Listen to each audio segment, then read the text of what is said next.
Alright, heathens. I see we got some issues going around in here. Anyway, I'm kidding. Let's do it!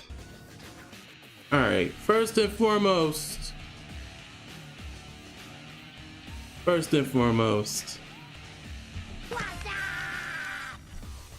Thank you.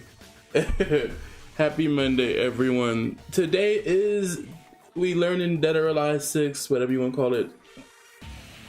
Day 2, Day Dos, Part 2, Episode 2. I don't care how you call it, but hey, welcome in, etc, etc. You already know what it is. You already know what's going on.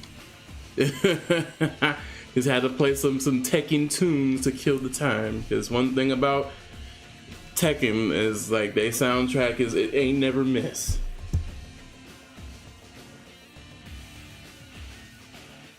About to start my own DOA stream in a moment, but I'll be lurking, man. Let me know if you want to run some. We can run some matches today. We're learning today, and then we get some matches. So hey, you just let me know, like, if you can, let me know the lobby or whatever, and then we'll get it popping. We will get it popping. Also, how you doing, live? How you doing, MF_Diva? How's everyone doing? Hope everybody chilling on this manic ass Monday. It's Monday, what you expect, you know what I'm saying? So I'm gonna hope everybody doing well. He calling you out, you just gonna take that? I can run the fade. That's no big deal. It's not a big deal at all. Just let me get my stretches first. Let me get my stretch in first. Where is the yeah, here we go.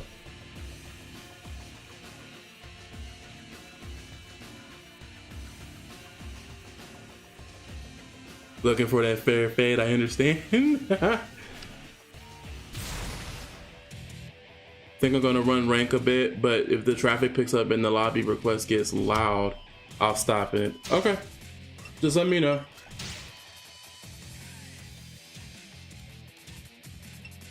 Yeah, turn that off. Okay, so let's see. Oh, you can dash twice. I always wonder if DOA had like virtual fighter movement, like to dash backwards. Oh no, it does somewhat. Huh, okay. I had to check. Her chest is saying yes. Shut up. Huh? It does? Okay, bet. So now I yeah. Because I was about to say, like, because I know you can dash in and back, but I knew, like, you have that move. Like, that movement. Damn, that's more fluent. Kinda has OM? Oh, okay.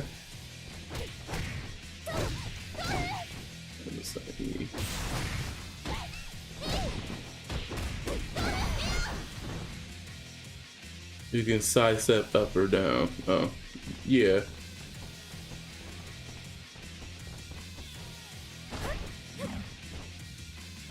This is a lot more fluid. Yeah, this is a lot more fluid than anything. Let me try that again. You can do shit like damn. Oh, sidestep on that.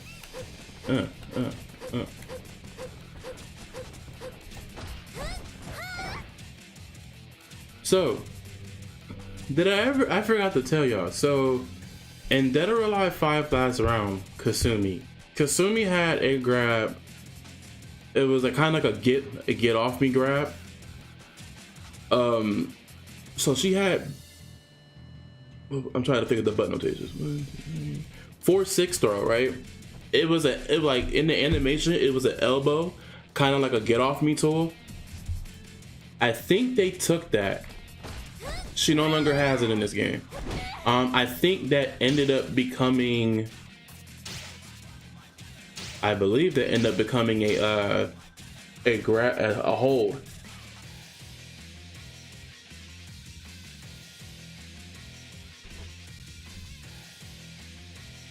So let's see. I think it was a mid punch too.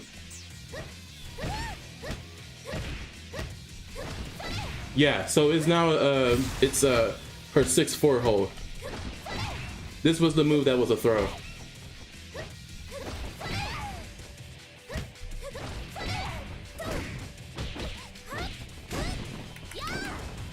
Oh, here's another thing too that I found out last night. I found out last night in this situation, like one of her moves. So 4K punch, that shit is floaty as hell.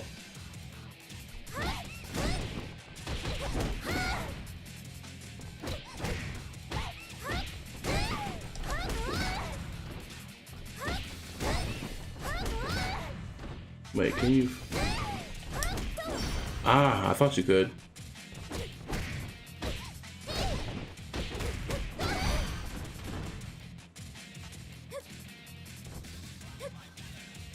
That's pretty sweet, I ain't gonna lie.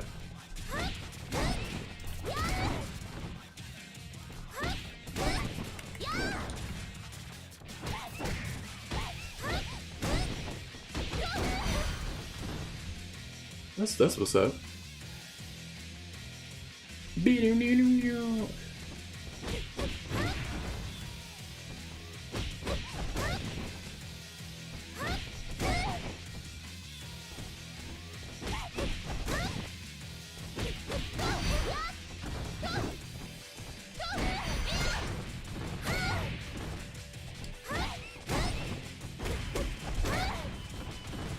So I wonder, after that KKP string, can you teleport? Probably not.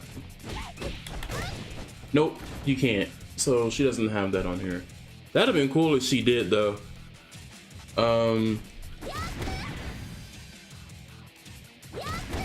That's a good get off me tool.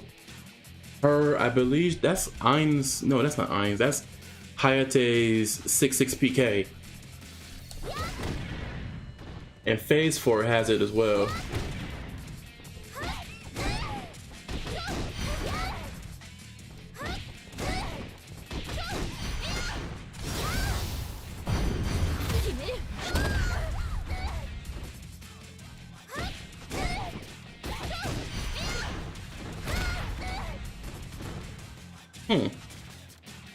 I wonder if this work on bigger characters.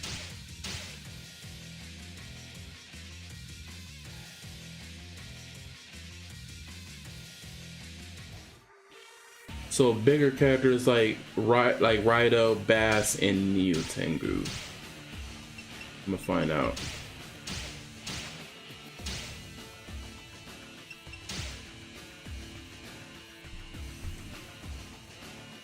Cause I remember it's something like that before, but we're gonna find out. Oh my gosh, that lift his big ass up too. Sheesh.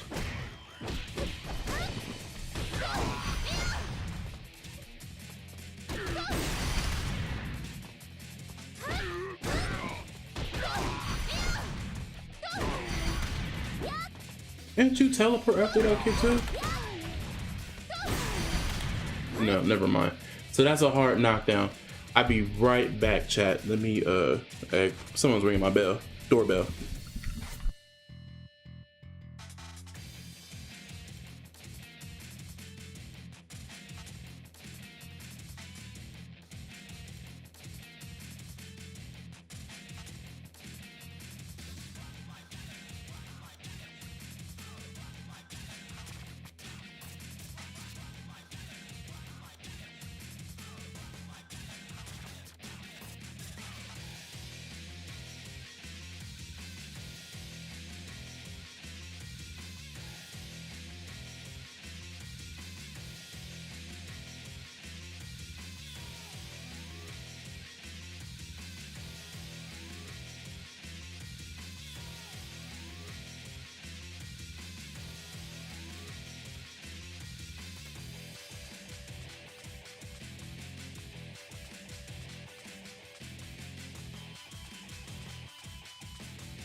Okay, we're back.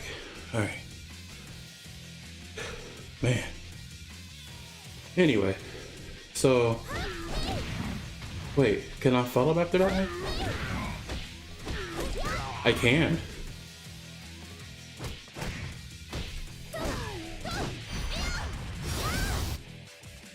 Shit.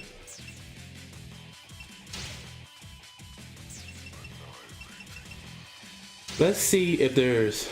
Let's do this.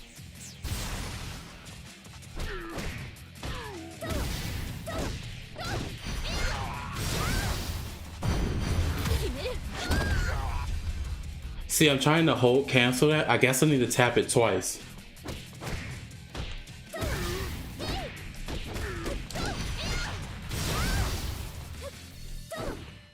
What?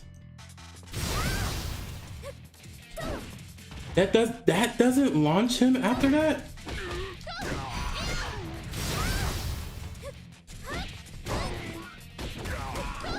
So I'm guessing I'm gonna need to do the other string? That's crazy.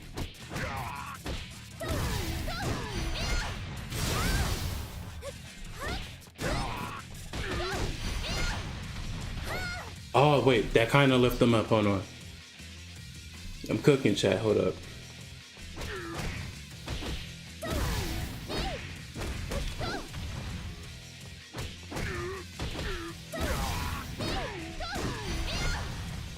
Maybe. Ah, he's too low on the ground.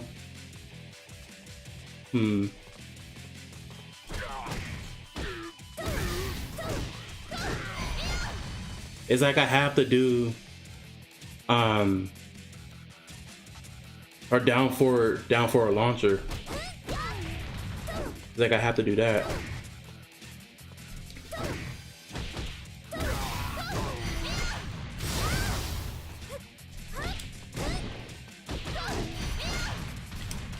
And then I follow up with that. Huh.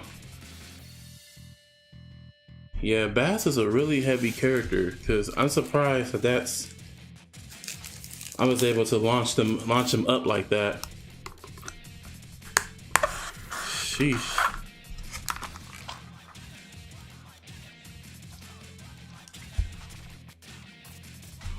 All right.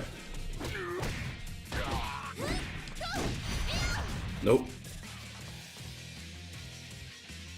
So yeah, this is definitely the weight class system, like Virtual Fighter. So you fight any big characters, you're just gonna have to optimize your combos as much as you can.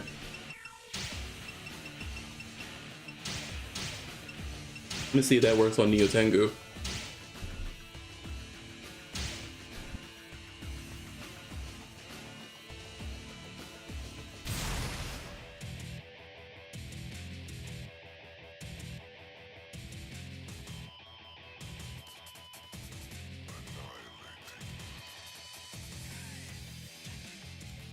Alright, so Neo Tengu has to be another big character as well, and it's not because she's big or anything. It's her wings, her aesthetic. So I wonder.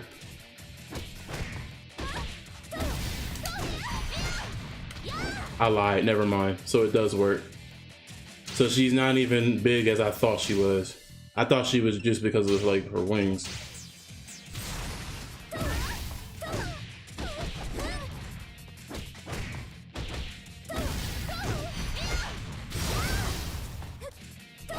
I can't believe that's boggling the shit out of me. When you have him in the break blow state, you would think this would. What? Is it? I'm confused. Huh? Well, wait a minute. Let me think here. Maybe it's because if the combo's extended after the break hold and you cancel it, so you need to go with another launcher. Let's see. Oops.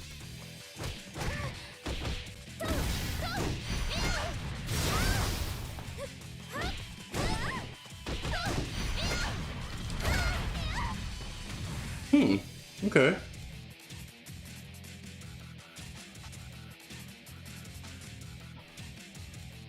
Because when you throw this out, so you can do that. I think it's due to because the combo that's extended. So if the combo does get extended with the break hold, it's not going to connect. So, the more you know.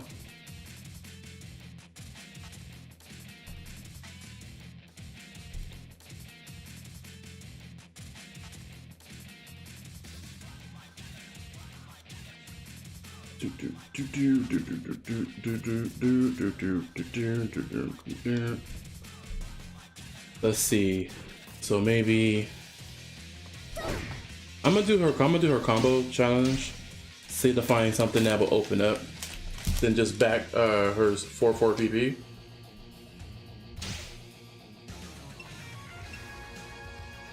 See what's up.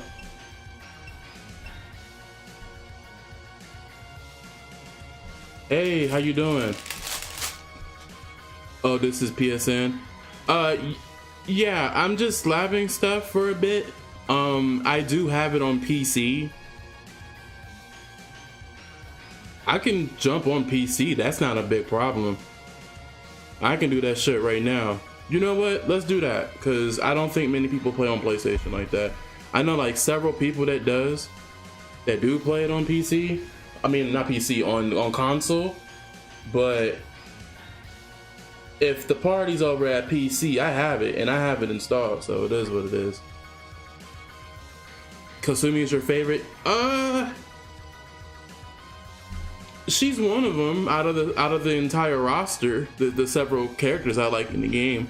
She's not like my overall favorite fave, because Lei Feng and Tina are right there. So, but Kasumi is definitely one of the characters I enjoy. I enjoy playing. Oh no, it's okay, you don't have to. I was just saying.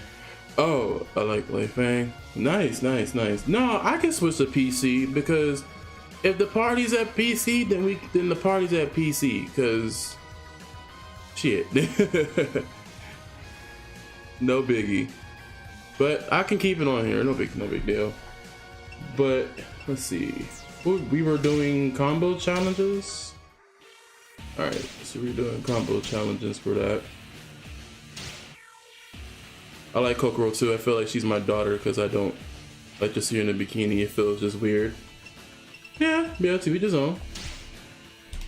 I like her too because of the fighting style that she has.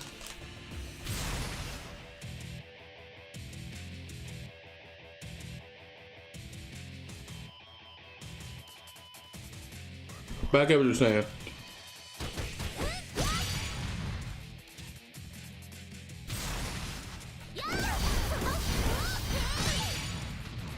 Yeah, Baji Chuan is really good, really cool.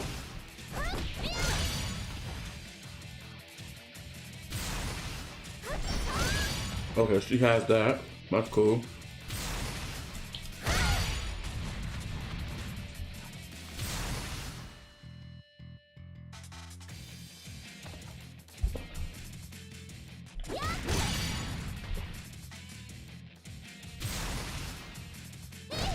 Oh, that's a launcher. Hold up. But yeah, I play with any other character, everyone. Oh, that's a launcher too? I didn't know that. I'm gonna start using that, incorporating that more then.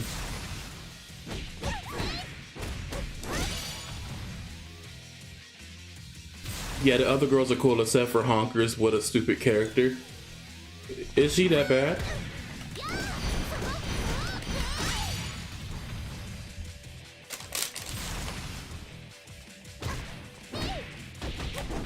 Oop.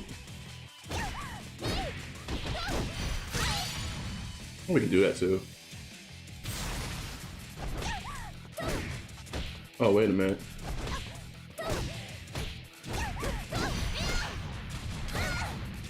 Oh, I gotta do that. I don't like her design, and she has no style. She's just neck red from Soul Calibur 2. She low-key reminds, that's another character. She low-key reminds me of Mokujin as well, but I can't really say, then when I think about it, she low-key is neck red because Mokujin mimics everyone's moves.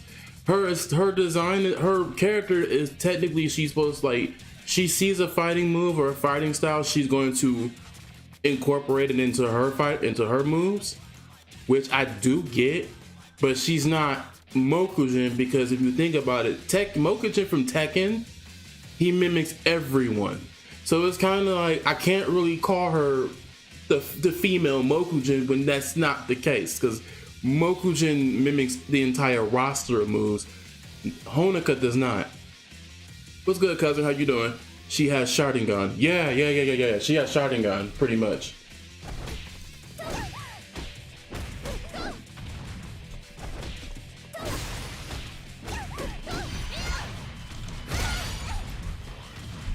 Yeah, you're right. Well, a lot of people like her and a lot of people like Murray Rose, and they're like, it just felt like they instantly replaced Kasumi and Ayane as the new poster girls for DOA, which is crazy.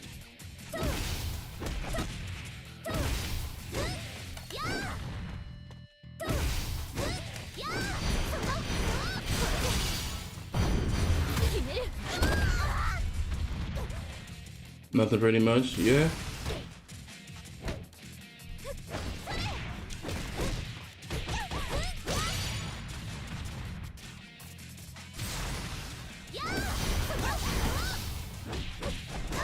Oh, I can do shit like that. Oh, we gotta incorporate that in the moves.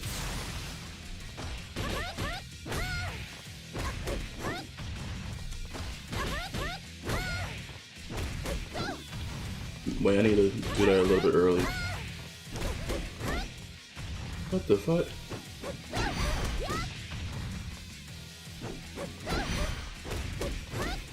That's weird.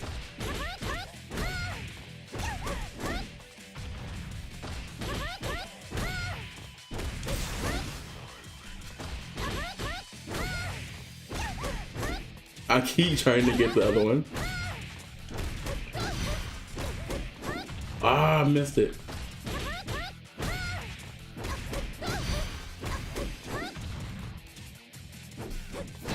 Oh, okay, it's that one. I'm gonna try Lei Fei's combo challenge. Do you have any advice? I'm barely starting with her. I can give you some tidbits on Lei Fei from what I've learned.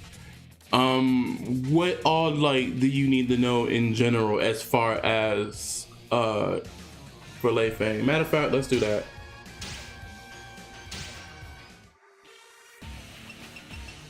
Where's my favorite costume?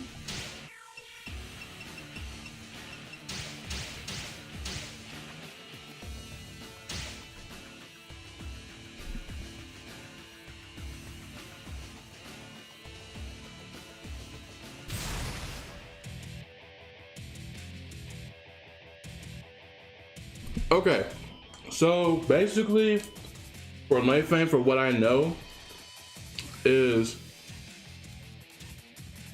the main go-to thing with her is this. Okay, this is her 4P plus K. She has a string that so this is her PPP string. So this, if you hold back, it puts her in that stance, that her Sabaki parry. You can do that. Also, in counter,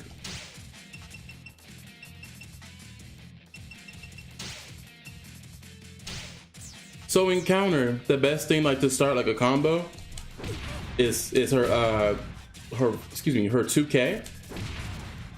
This is really good. I was getting opponents from Combo Breaker with this. 2K is definitely good. So because when you do 2K, you can follow up with 6 PK, because remember 6 PK launcher. Another thing that you can do that. You can do 2-6, so like 2-3-6 KP, which is this. Wait, not KP. KP plus K. So when you throw this out, I can do push on the BT, and I can still get a combo off of that. Punch. I mean, that's trying. I'm still learning the DOA, like the different lingo for it, because I have to separate this from separate Tekken, because Tekken is all like the numeric thing. So bear with me. So you can do that. You can do 2 P plus K. Well, oh yeah, this one's a really good one. This is the fatal stun. You can do that. So there's also 2-6K and P plus K. So that's what I meant. This move, the shoulder. Don't forget she has this. She has that. That's 2 P plus K. That's a fatal stun. She also has the same thing, the shoulder. That's also this is just a hit confirm, but you can just do the raw shoulder. So that's 6 P plus K. What's reliable thing to do in back turn state? Back turn state. Okay, so basically, oh yeah, one more thing. Don't forget this one. This is 8P. Just make sure you're close. I mean, this does push her forward, but make sure you're close, and then you start your combo over there. So the reliable thing for BT. So when her back is turned, if you have her back turn, she has H plus K. She can go back. Let me push it back. So there's also regular kick. She can start off her combo still. Her punch strings. Sorry, my wife is talking and I'm missing all this. Oh no, you're good. Okay, so I can do it over. No biggie. So when you're in the back turn stance like that, you have options. That's kind of weird how they move in unison. You can do this, her kick move, because this is kind of like an orbital, not orbital. It tracks, which is really fast. If the opponent's not being aware. Another thing that you can also do is this puts her in her punch strings, so your back can be turned, and you can still keep like your punch strings going. Another thing that you can also do, she has that move. So this move is 4P plus K. You can charge it, and it leaves them a critical stun. Let me make sure to turn off the counter off real quick. So counter normally. So when you're back turn, yep, this is definitely a critical stun. That's 4P plus K.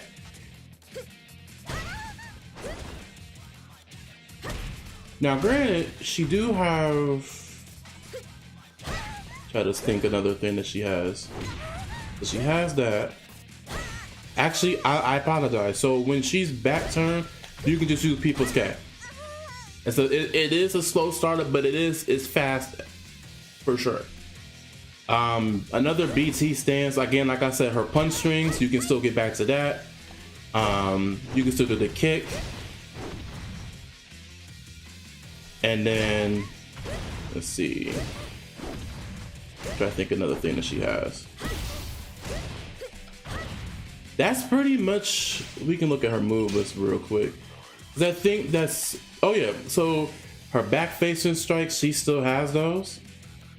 So this is her back facing strike, so she has really good tools. So even if so, she can still do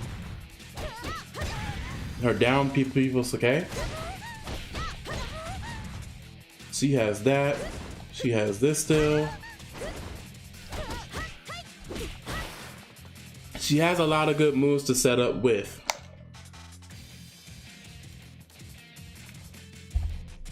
Now, the one thing. So now the one thing. No, you're fine. You're fine. We were going over her back turn stuff anyway.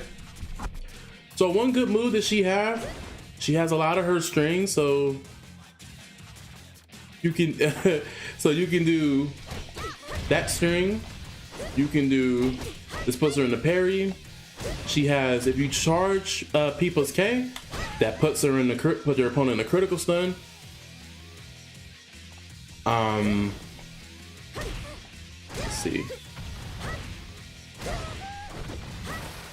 So those are most of her tools, especially from back facing strikes. I have the command list up here. So basically she don't have a lot to go off, but she does have like a lot of strings as get off me tools.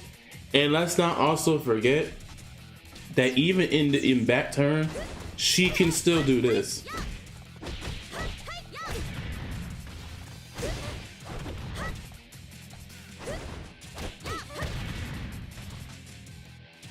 You should make a video tutorial because I see you have a YouTube. I've never done a video tutorial before. And yes, I do have a YouTube channel. I never done a video tutorial before. That sheesh, put me on the pedestal. All right, I may have to do that.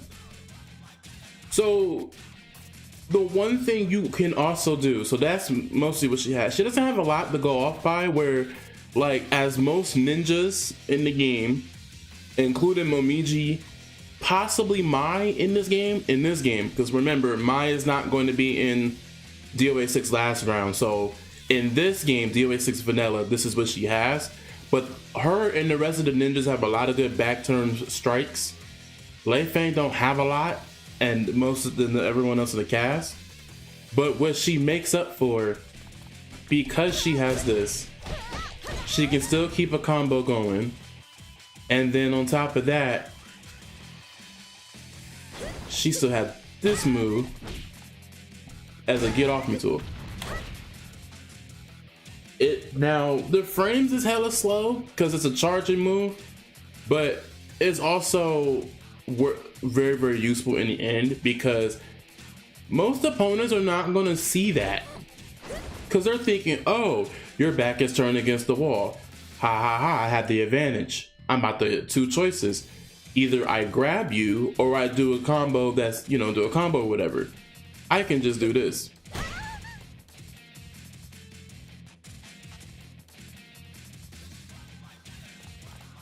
Does charging people's K have evasive frames? She looks crouched. Let's test that out. Let's test that out, actually. Let's do that.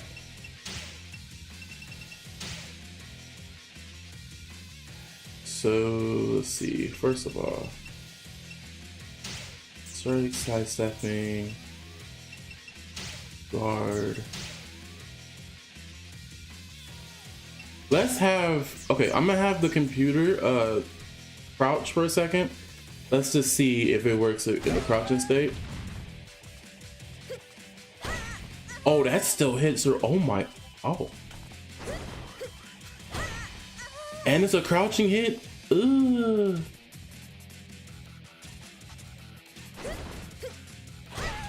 Sheesh.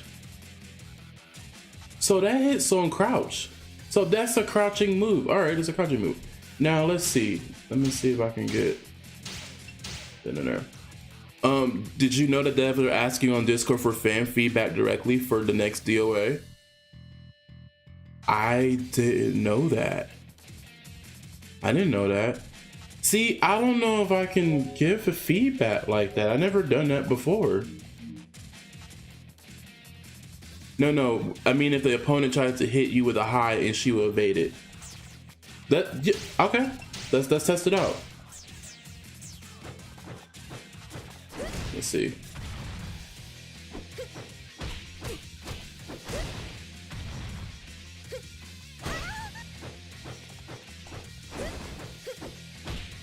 No.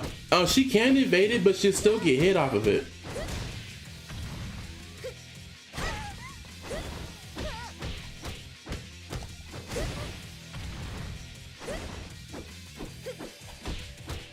That's really good, but see, the problem that I have with that move though is, ooh, wait a minute.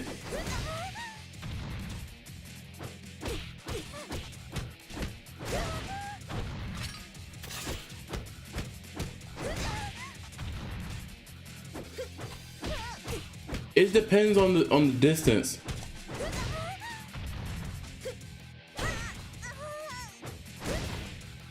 Let me see if Leifeng has a move where it just has me back turn, because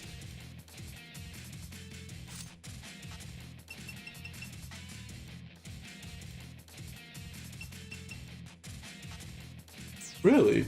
Oh, 6P goes into that? Oh! Okay, let's see. Yeah, she can duck it, and it depends. It just depends on, like,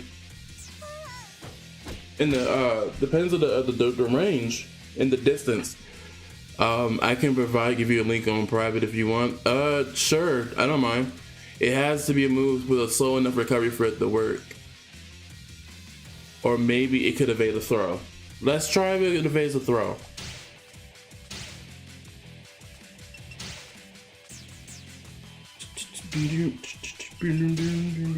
Oh, back turn. Oh, I didn't know they can have that. Sheesh. I'm so used to Tekken stuff. I mean, like, I didn't know that either. Throw. Let's see. Let's do a standing throw, right? Thank you for the reassurance. Okay. Ooh. Okay. Oh, shit. I wasn't ready.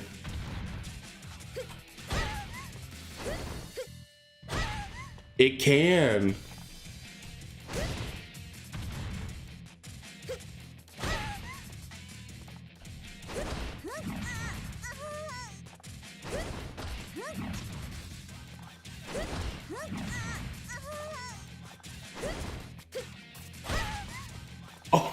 Oh, it actually worked, bruh. That move is too freaking good. This stupid Twitch add-on I have won't let me in private, so here you have it. And just okay. What?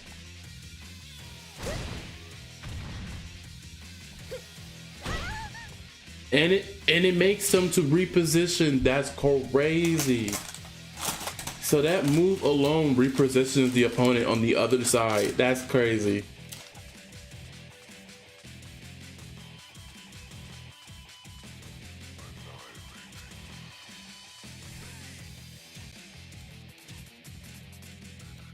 Wow.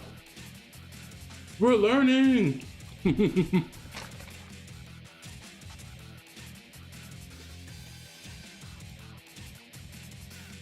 Okay. So now, the next thing we're gonna do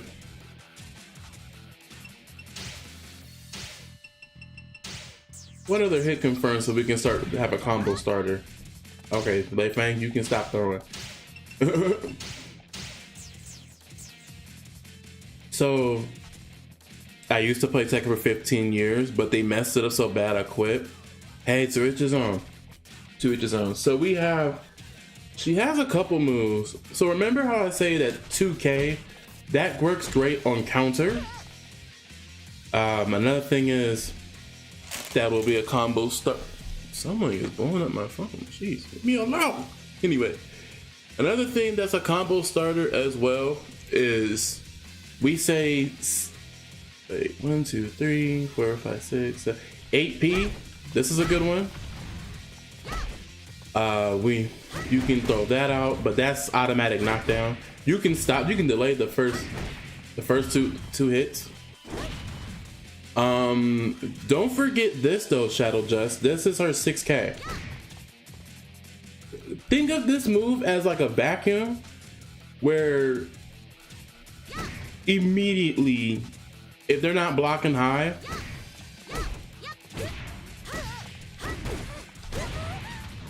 you can immediately hit them with that. So don't forget, this is a really good move. If they press a button, they still get hit. Also, 6P and you hold back. If you tap back, that's giving the Sabaki parry. If you do PPP and then hold back, Sabaki parry. Lei Fang to me is more like,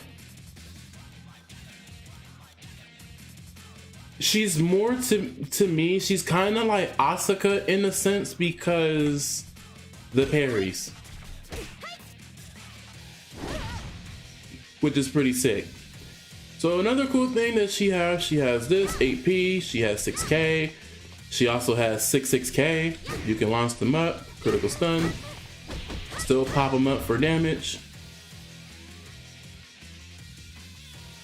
See, Lei Fang is, in my opinion, a defensive character for sure, due to the holds and everything.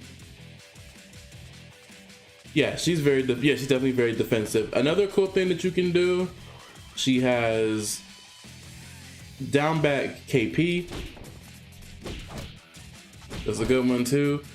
Also, she has her back KKK. Don't forget she has her string where she does PKKK in a low. She also has even do that. That's a really good move. She even has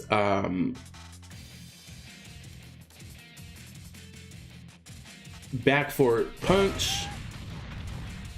That also works. And it's a close hit as well. Don't forget that.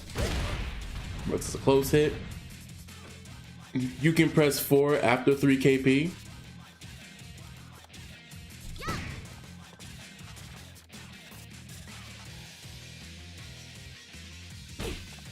You can press 4 after 3 KP.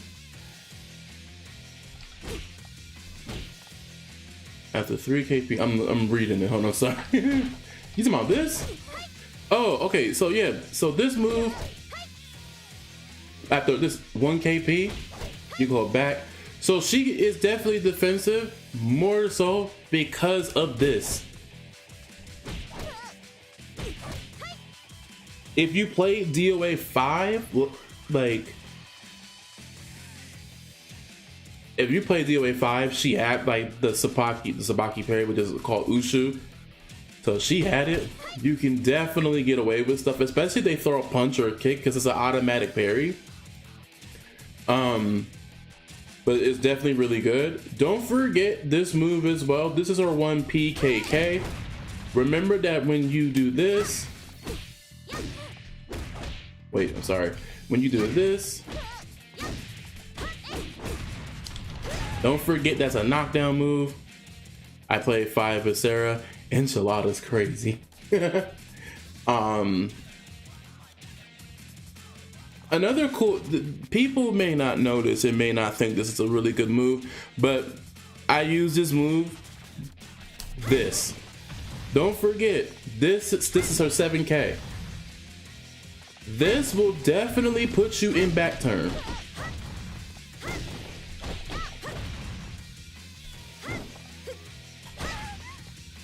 So never forget, 7K will literally put her in her BT stance. 8K is also really good for a combo launcher.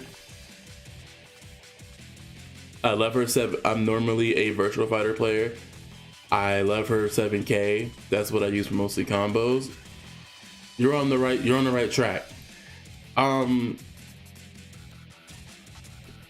cool thing about her too as well, or really, now this move, I'm gonna tell you what, guys. I'm gonna move the mic a little bit closer. A little bit closer.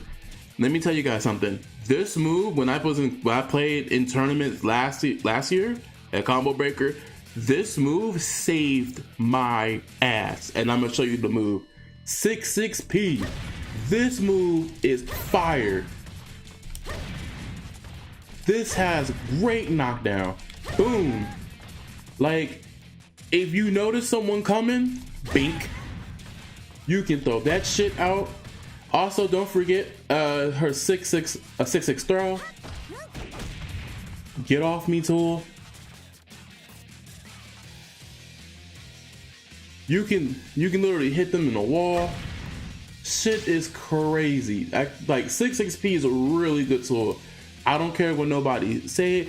Think of it as Kokoro's 6-6 punch. That's a good get off me tool as well. But the thing is that 6-6 punch, Kokoro's 6-6 punch doesn't have knockdown. This does. This fucking does. I'm gonna move her to the wall real quick. This freaking does.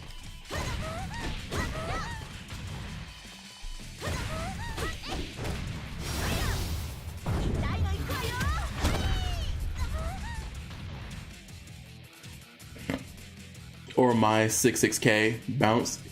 Bro, one thing about me, I've learned about myself when it plays to fighting games. I love get off me moves. So get off me. You coming through? Back up. Give me my space. I'm a defensive character. Give me my space. Move. That's me. Move. This is my space. This is my show. Get out of my face. Get out of my way. Bink. 4-6P. 4-6P is a really good one. There's also a close hit. That's a really good one. Let's talk about her throw game. Her throw game is really good. Remember I said 6-6 throw? Bink. Push back. Also, she has a lot of chain throws too, so you can do that. You gotta be quick with it though. So this is her normal throw. But if you're quick with the throw combo, the combo throw, you can do that. She has her one throw. Well, I'm sorry, not one throw. This is her 2-1-4 throw. This is also her 2K3. This move, this throw right here, 3-6 throw. Not that one, but this one. 2 follow-ups, right? You got this one that ends in 4-6 throw, or you can do this one.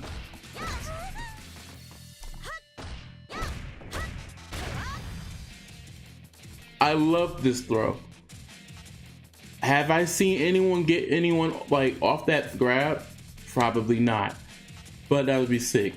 But the cool thing about my favorite throw, her low is her low throws. I will show you why. This one, I've seen this been used multiple times. Do you see the range off of that? Even the knockback, boom. I'm back, I'm in my personal space. I got range.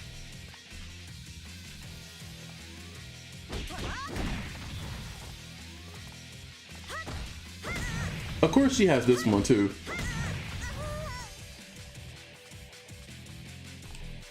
Yeah, that's right, back to neutral. I'm gonna subscribe to your channel, but you gotta promise you're gonna make a Lei Fang guide.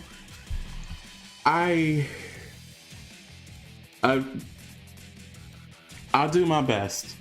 I'll do the best of my ability to make a Lei Fang guide for you. I've never done a guide before. As a matter of fact, I'm low-key kind of nervous to do a Lei Fang guide or a character guide in general, because I have to combat with other people who are well seasoned with the character and plays the character more and whatnot, and I don't want to be a fraud. I don't want to be a fraud, you feel me? But for you, if it makes it better for you, I will make it for you. So I'll make the videos for you. If you want me to make a Lei Fang tutorial for you, Shadow Just, I will make one for you. I'm just scared because people like to be grabbing their pitchforks and torches if I say something wrong. How you doing, Soto? No, I'm gonna make it a beginner's guide. Just say it's a basic guide. Also, DOA has little content, so everybody will welcome it. If a better player wants to make an advanced guide, it's up to them. Okay. If y'all here for a little Lei Fang tutorial guide, I will make one for you guys. Just give me some grace where I can make the tutorial, and then we can just go off of that. and call it then and there.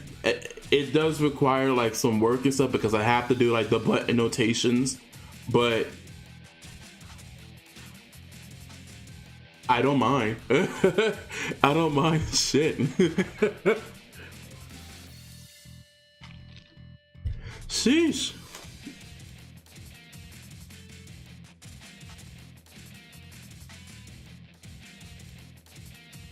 Yeah, it's for someone who just pick up the character in the game. Yeah, of course you have to do some writing. Yeah, just give me some grace, and then I will definitely, I'll definitely get that all in writing. I'll do some note searching. I'll do all that. I'll make the stuff for you guys. That's not a problem at all. I think that's pretty cool. Like I get the, it's pretty cool. Not gonna lie. I'm gonna snooze the ad real quick for 5 minutes because, you know, whatever. So we have that, right? So we already discussed about our grab game. She has great grab games. Her throw game is very, very great. Let's talk about her defensive holds, shall we? Let's talk about her defensive holds. So we already know the basic, this is the 4-way hold procedure. So we already know we have the 4-way holds. We have the highs, the mid, the low, special, and then this is also the forward one. What if I tell you that Lei Feng, as I mentioned from yesterday's stream, that Lei Feng has more, arguably more holds than everyone in the entire roster. Like, she's neck and neck with characters with holds such as Kasumi, Hitomi, and Ayane. Possibly them the only 3-4 women on this game that has more holds. Correct me if I'm wrong. Holds. Holds. You guys will know what I mean. Parries. You know what? Fuck this. We gonna call it parries. You got it. I think the most important neutral option is main pokes, throws, holds, Ushu stance, back turn, and combos at the end, and you can have what you want. Actually, you gave me the idea. I'm gonna actually put that in. We're actually gonna put that in my notes so I can tell you guys how I got this. Give me some grace. I don't know. Sorry, I'm not a native English speaker. I'm serious. You're fine. So let's talk about her defensive parries, her hold, the H button, the whole H button, defensive H buttons. All right. So we already know this is a 4-way hold game. It used to have been 6, according to what Master said. She is one of the characters that's called the expert hold. She has expert H animations. So we're going to showcase those real quick. So basically, we're going to set our character to stance. We're actually going to have her do high punches. So we know this is the normal one. This is for high punch. What if I tell you that she has a different one? She has that. A counter hold.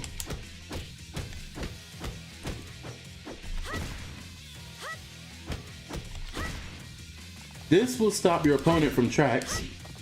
And stop from their track or whatever. This will stop them. Now, she has another one too. This is her expert hold. So she has this for highs. She has that for it's a counter hold. And then she has an expert hold, which is that.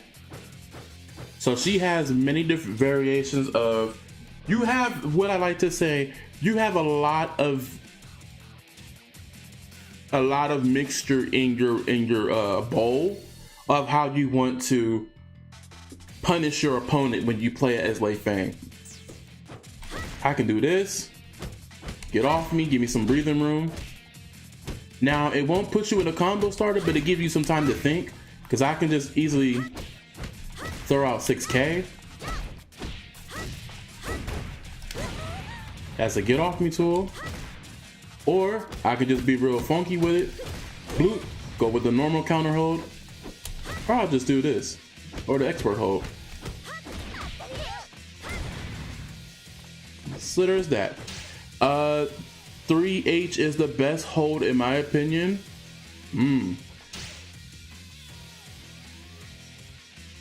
So basically overall, so we have high punches. Now does she have a mid? We'll see. Let's snooze again. So she do. This is her normal. This is her normal hold. This is her 4 hold. This is her expert hold. She doesn't have a counter hold for that. That's only for kicks. So like the high hold, which is the counter hold, she do have her expert hold. This is that. And then she has her normal hold. So this is her 6-4 hold. So what I want to point out, which I should have done it from the very beginning. So here's the thing. Basically, so you're probably wondering, well, how do you know which animation is, which animation, how would you know what the expert hold is, right? Tell you what, so check this out. You can tell. So characters like Lei Feng, Kasumi, Ayane, and Hitomi have different animations when it comes to their expert holds. So basically, where for Lei Feng, an example, this is her normal hold. This is the high hold, the low hold, no, the mid hold and the low hold, where she also has this. You can tell by this is her expert hold because look at her hand movements. Notice how her hand movements is different from the normal hold. She can just do this. She's doing the swiggity spoogity with her hands, is what I like to call it. You're probably like, what? Huh? That's beside. So when your opponent is Lei Feng and she doing this, it's expert hold time. Even so, her mid hold, the same thing. Even the low hold does that too, which is her 3H, which 3H is really good. So we discussed about the highs, the counter H. She's just a mastermind. Lei Feng is a master of having all sorts of punch and kicks holds, and is one of the best characters to have all this in the game, where most of the roster do not have that. Okay. So let's talk about her low punches. So we got low punch. Now she don't have a mid expert hold for low punches. She has that, and she has one for the expert hold for punch that are low. I think that one does more damage. I could be wrong. No, that does more damage than a normal one. No, wait a minute.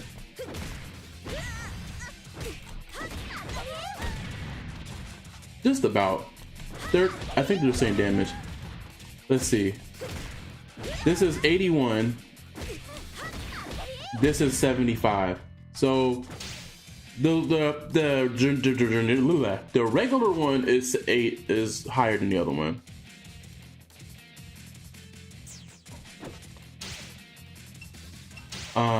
Let's see, the next one, we'll talk about high kicks. That one does 80. She doesn't have one for high kicks. She got a counter hold for high kicks.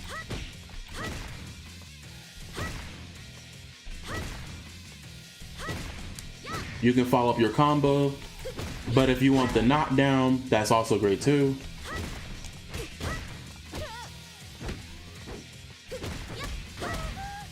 So you have that, and then your mid kicks, she doesn't have one. Oh, actually she does. This is a high counter hold. She can, now this one is really, my favorite one because this puts your opponent back turn. You can start a combo into something special.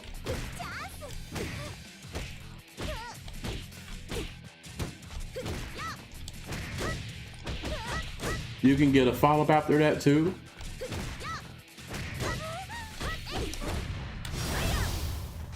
You can even lead to that. Bink.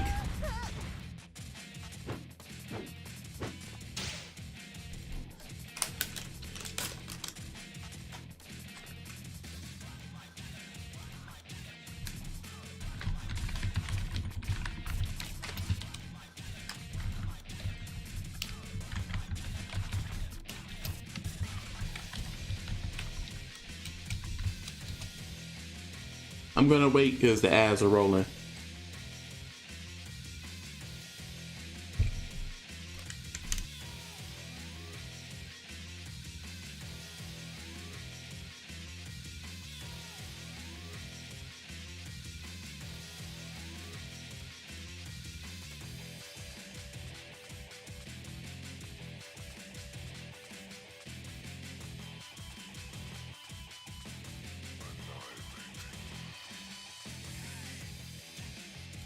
All right. So that's all that I know.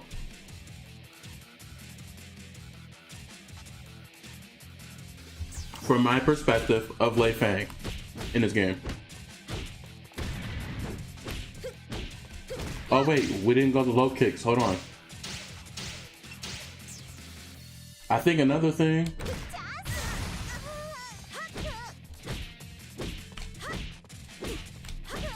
Okay, so that's another thing we gotta talk about. I'm expecting that guide. If you could, please send me a few combos. Absolutely. Of course. So, the one thing that Lei Fang, another thing that Lei Fang does not have.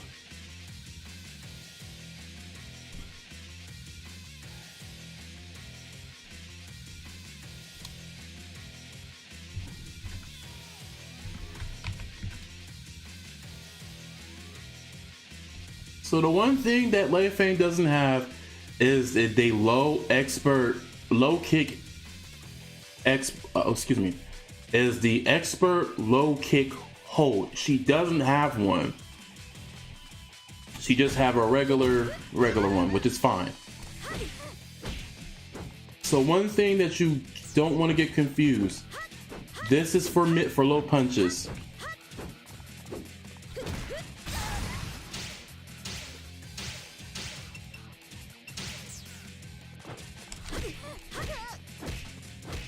Actually, I lied. That's not it. That's for mid. So this is mid. Damn, that's a whole frame.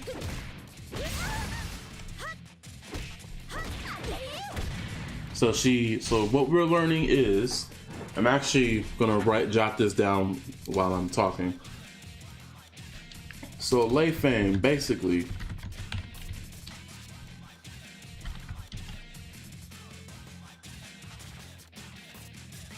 she has a lot of holds, counter holds, and expert holds in the game. She's one of the few of many characters in the game that has it. Right? So that's Lei Fang in a nutshell. We're also going to put down she has a Tsubaki parry. Ushu is her Tsubaki parry hold. Has many strings that can transition into the hold, to the parry. We'll put it that way.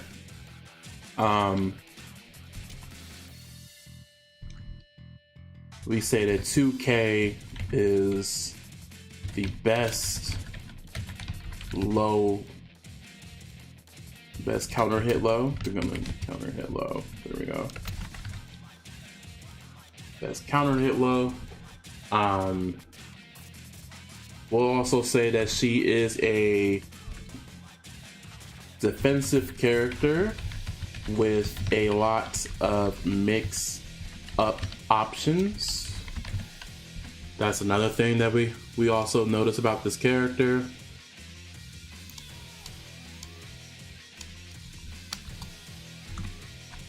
Has great throws. Great throws in the game. She has great high attacks.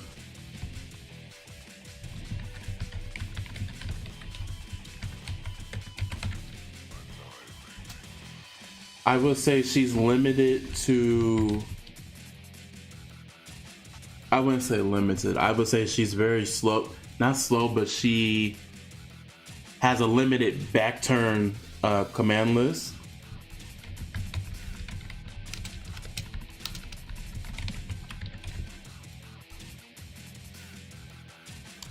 So she's very limited to the back turns that she has. She doesn't have as of many.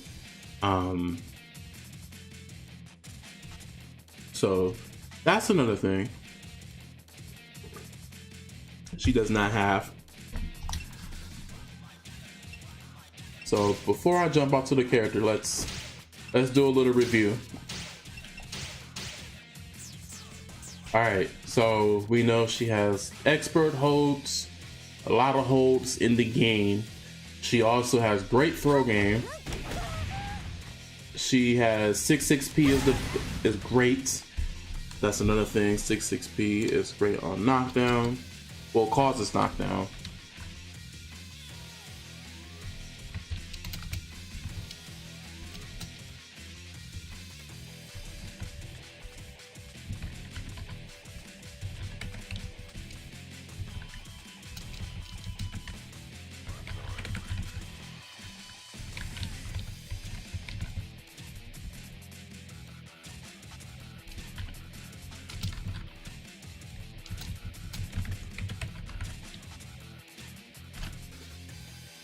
So we say 6-6P is a great get off me tool, and also good for spacing on neutral, which is a great move to have.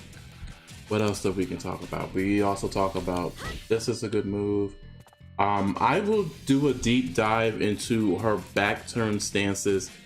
Her back turn, well, strings that lead to back turn.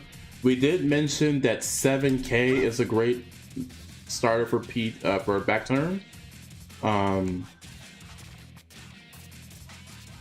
Let's actually write that down too. So we said 7K. We're gonna put down, let's say, back turn. Strings that lead into back turn.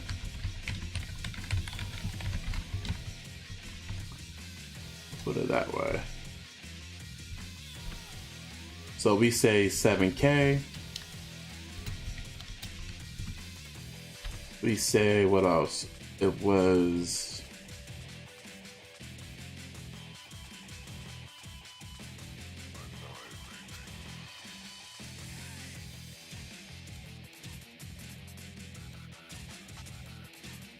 and this is a beginner guide too, so this is to get you started with Lei Feng, and then if I want to do another guide that has, if I want to do another guide to have, like, you know, intermediate and advanced stuff, I will.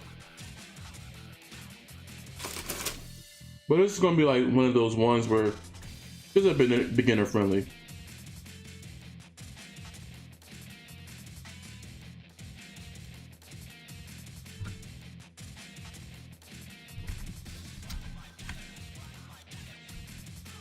Okay, we said 3K PK plus K.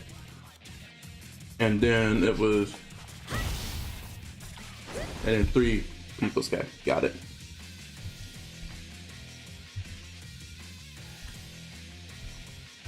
Okay. There we go. So I'll go in more depth of Lei Feng in a video. Stay tuned. Stay tuned. Trying to think what else, cause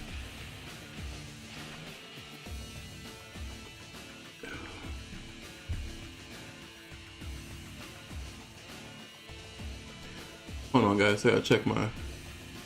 I didn't know you were streaming all this time. You started playing in lobbies yet? I not so very often. First of all, how you doing, Osmic? Yeah, I was streaming all this time. This whole time I'm just learning the game and stuff. I haven't really played lobbies, and I'm low-key kind of scared because I'm not that strong enough as a person to play this game yet. So I haven't did anything yet.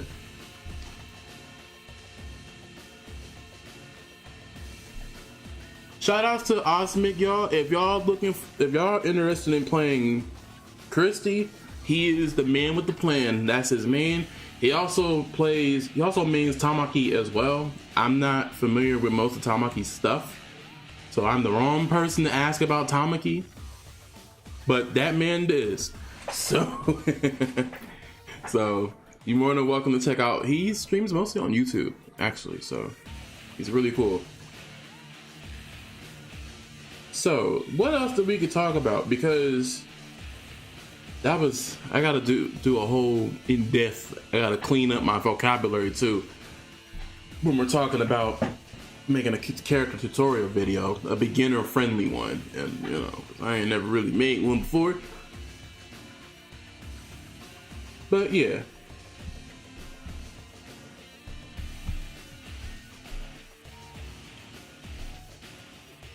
Try to think what else.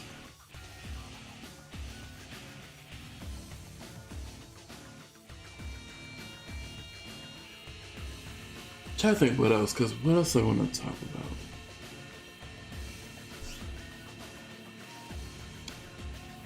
My Tamaki is ass, let's be real. You may say that, but yours is hella better than mine. I only picked her up because Christy spoiled my defense. I mean, fair to each his own, but I'm just saying, like, yours is way better than mine. Ooh! Kokoro. No, not mine. Hold on a second. Let's do this.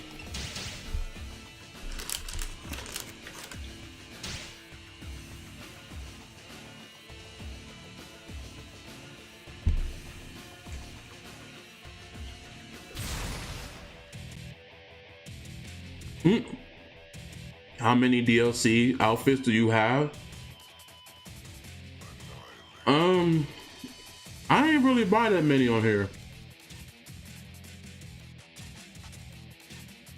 I just bought the ones that are in the shop, that's in the game, and then the pre-order bonus that I bought, that it came with the wrestling outfits.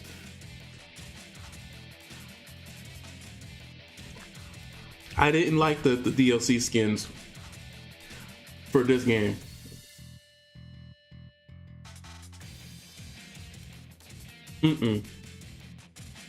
I did not like it, not one bit.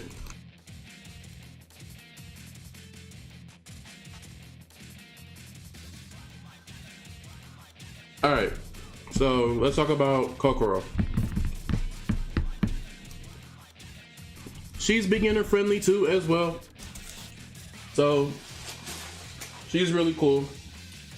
So the cool thing is learn her strings. But to play, in my opinion, to play Kokoro and to learn the aspect of the game, you have to learn to be very, very patient. You can play aggressive if you want to, but the whole thing about her is she can really stop your momentum with the strings that she has, and it wins in her, and it puts her in a very great winning position in her favor. Kokoro will slow you down if you're going to be one of those characters that wants to rush and mash. She has an answer for the majority of everything. My friend Kenshi Examura plays her. But I got more information based because, again, she's originated from Dead or Alive 4. She's also in DOA 5 Last Round and all the DOA 5 iterations, and now she's in this game. So basically, I'm gonna show you some little beginner concepts. Okay, beginner concepts is this: know her punch strings. Just know that this isn't any argument, but this is a high. Just keep in mind, after all the times of playing this offline in an arcade battle, the one thing that be getting me is the fact that the way how she throws her punches, it looks like it's a mid, it's actually a high. It's the same thing that what Elliot has too as well, because of their fighting style. So, punch string, bet, that's also a high. This is not consistent either, so don't think you're gonna get a 3-hit combo with this. It's not. You can do this to check people, but it's just not wise to do that. You know what I mean?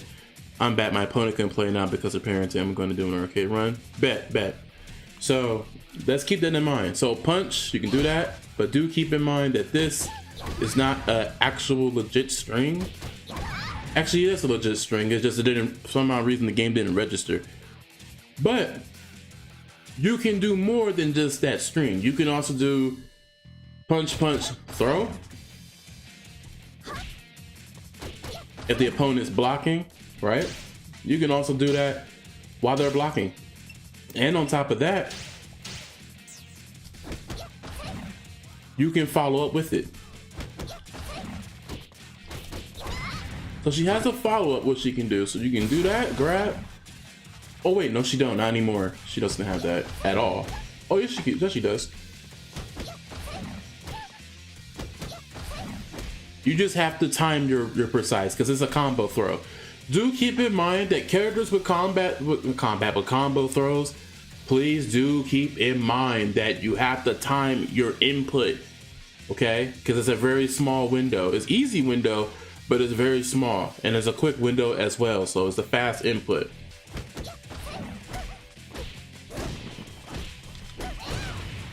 So she has that option. So she has two options. She can do PP throw into the punch or PP throw into the kick. Now, if you do the kick,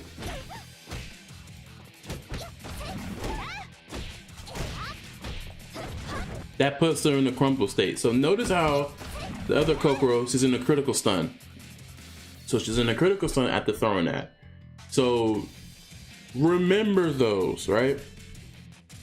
Also, remember 66P, which is her elbow. Does it cause knockdown? I think only after the second hit. If you can get them with the hit, but that will stop their momentum. Let me make sure that this is also off. No, wait, sorry. So this will do this, stand.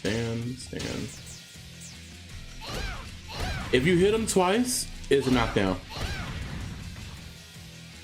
So normal critical hit, critical stun, you can do that. You can follow it up. Also learn her.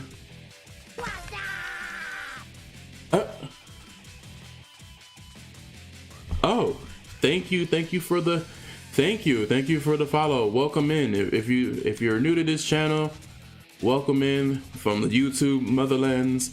My name is Romel Royale, formerly known as Osanka92XX, and we're taking a little bit of our time just to go over and play, learn some stuff of the DOA 6 for what I know from my, to my knowledge. But yeah.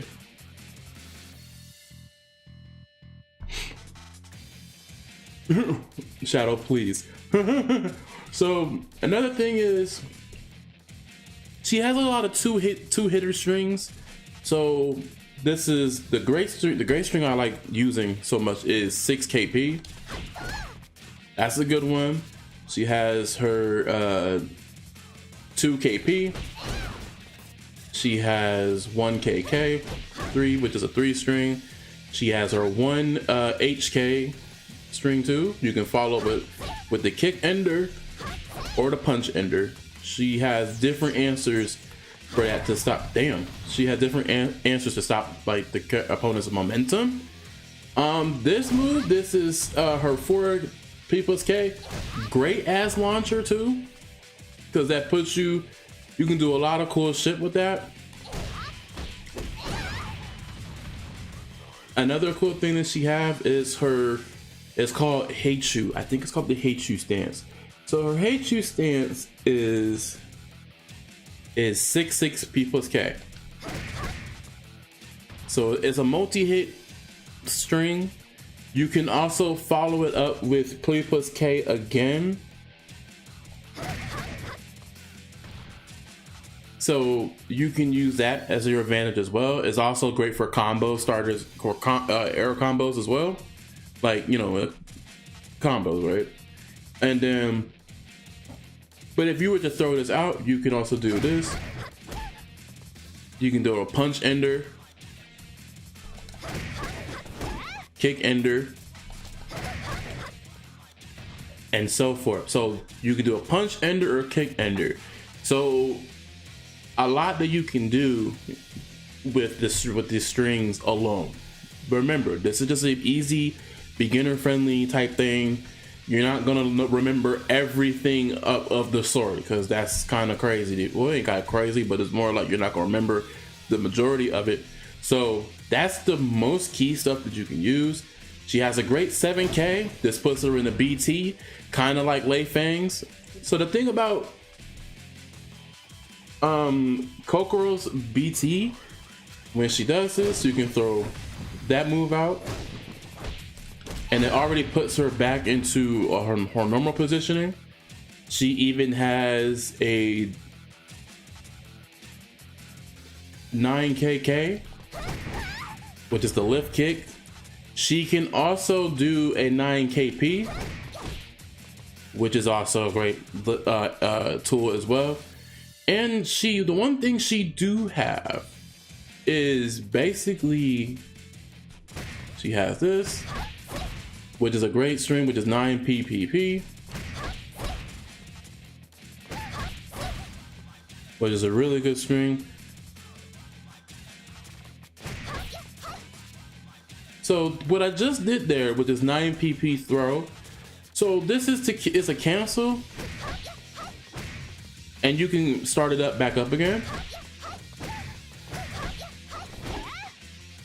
which is pretty cool. Now, the cool thing about this string, when you launch them in the air,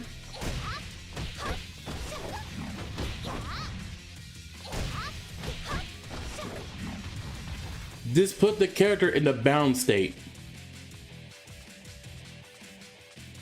So that's a cool thing about it as well. So this grab is actually really good. And you can just use your fatal blow, your break blow.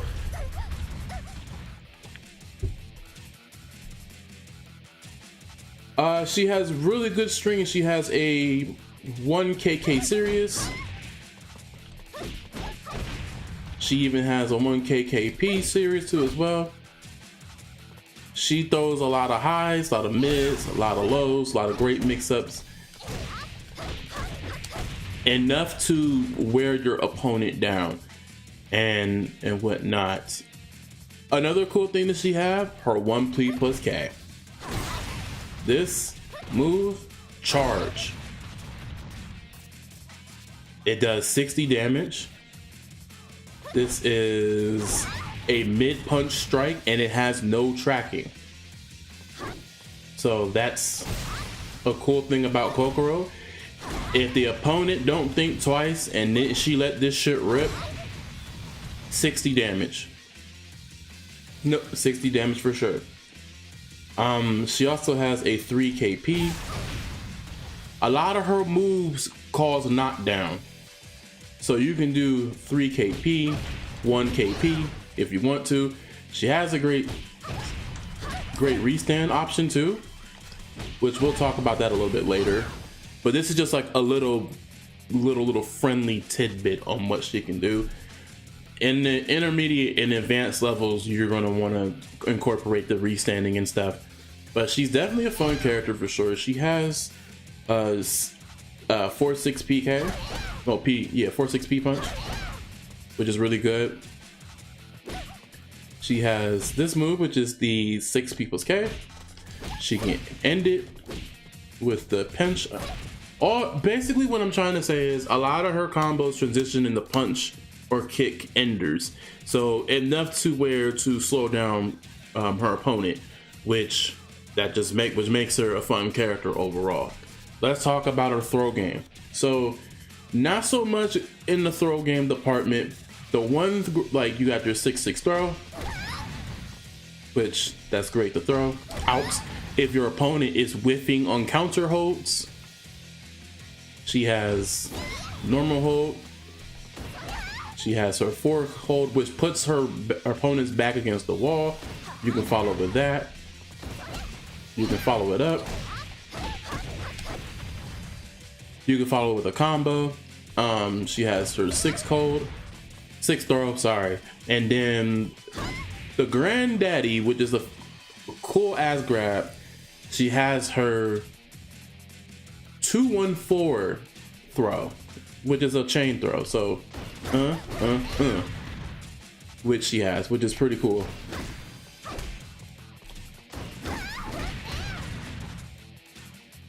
That's all what Kokoro has in the throw department. She has 2-3-6 throw. You can also grab them.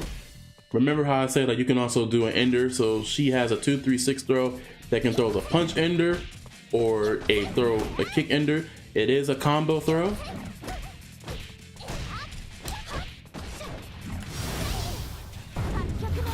You can do crazy shit like that. So Kokoro definitely takes her opponent's momentum. Oh, let's talk about this string. So this is 6 PPP, which is also a 4-hitter. She also has 6-6P. Quiet as is kept, this is a parry. So she has that as well. She has 6KK. Well, KK. So this is extremely new in DOA 6. She didn't have this in DOA 5 or in DOA 4. But it's a great tool starter, combo starter. So, and she has 2-6-2-6 people's K. So she has that tool as well. So she's a really easy, beginner friendly, complex character. She will definitely teach you the game just as much as Hitomi will. More than likely, the thing is, you're going to learn defense and offensive really well with this character. So she's definitely beginner friendly in my opinion, because her whole kit revolves around pressuring your opponent, getting them to not try to throw out a string, because she has an answer to all that. And on top of that, she does have a really great throw game. She can also be offensive and throw out everything, including most of her moves require like punch, throw, and then throw like a punch or a kick ender.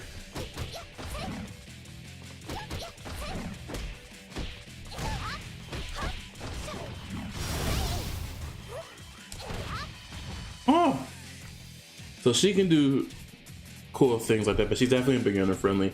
I also may think about making a little beginner guide for her as well, because that's another character that I think a lot of people will enjoy playing her on. So stay tuned and be prepared.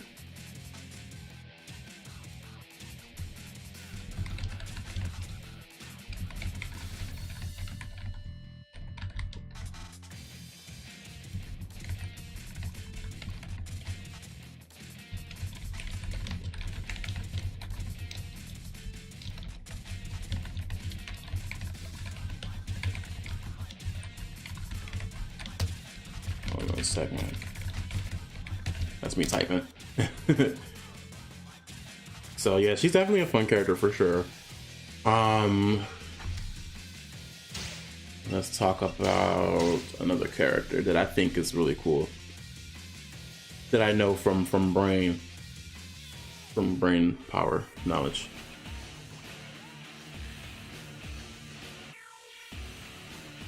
I'll tell you who's beginner friendly. Okay, Kokoro's beginner friendly. Hitomi is beginner friendly.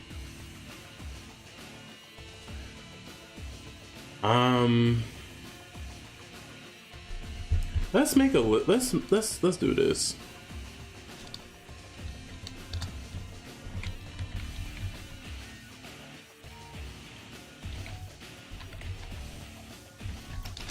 So we're gonna make a list of characters who I think are beginner friendly and who are also intermediate and advanced. And this is just my opinion. This is just how I feel based on like me playing. I've never really this is the first time competing in DOA 6 at that time. So I will tell you guys like what's what, pretty much. So basically for beginner friendly characters, if you are trying to get into the DOA 6 game, because it's serious, which let me iterate my English a little bit.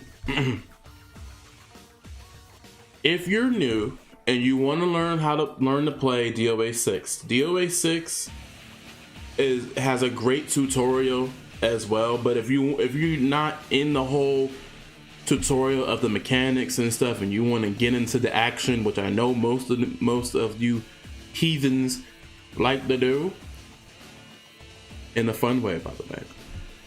So I'm gonna tell you my personal list of beginner friendly characters of you should know on how to play, who to play, whatever it may be. All right. Beginner friendly is definitely on the top spot is Hitomi. She's one of them. She will teach you the basics of the game. Great, excellent character. Another character that I would say that is also is a beginner friendly is Kokoro. She will teach you more on your strikes and your strikes and controlling the match. So those two. I would have to say as well Diego. Diego is also a beginner friendly character because he has a very complex move list, and he will also teach you the game. He's pretty much teaching you like power, teaching more like power moves, and also more as of getting the best optimal damage from a small short list that you have. Most of these characters have shorter lists than what it is.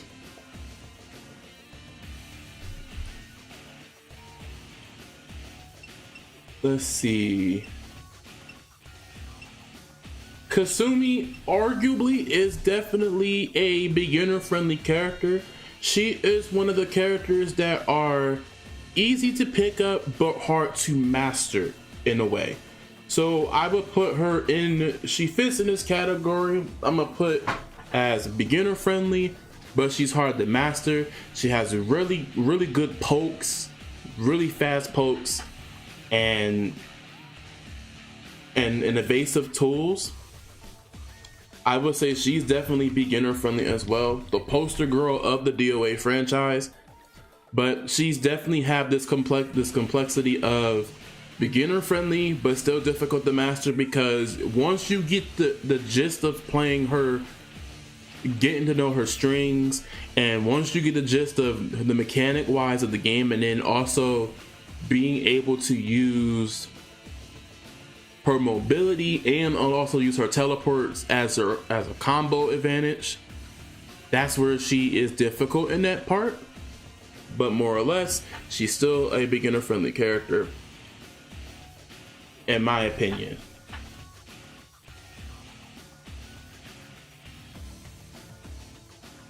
Let's see. So in DOA 6 vanilla, for another person for beginner friendly,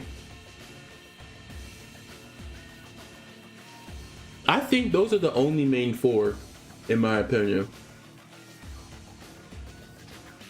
in my opinion, for sure. Actually, I take that back. Arguably, it would be Marie Rose would be as a beginner friendly character. Now hear me out. The only reason why I would put her down as a beginner friendly character is due to because she has great pokes.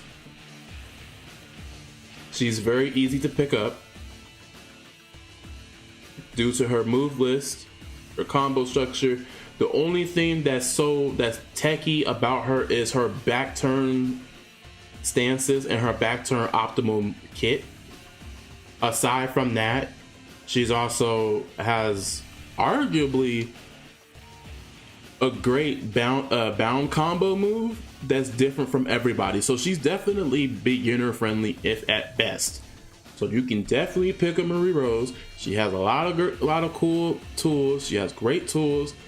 Again, we already talked about the optimal damage part from yesterday, but if you can remove that, you can definitely play Marie Rose.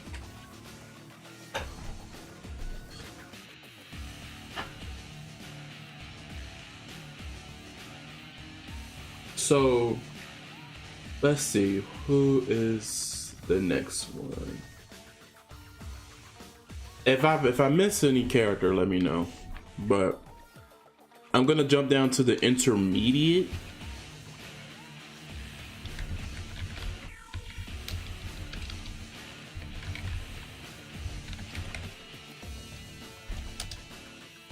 Alright.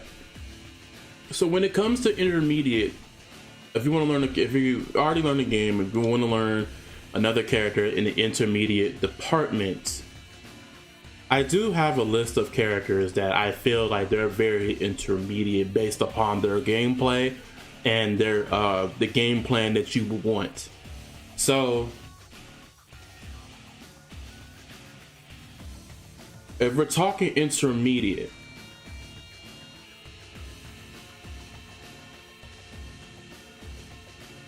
I would say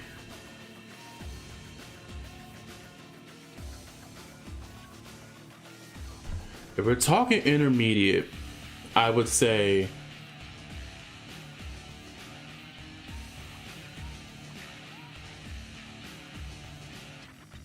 that's a real tough one, I believe, because you're new to this game.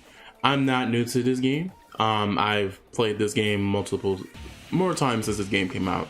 I'm not new. I'm just learning the game in a competitive standpoint. But when we're talking about intermediate, let's see. I gotta put in this version of the game. Remember, we're talking about this version.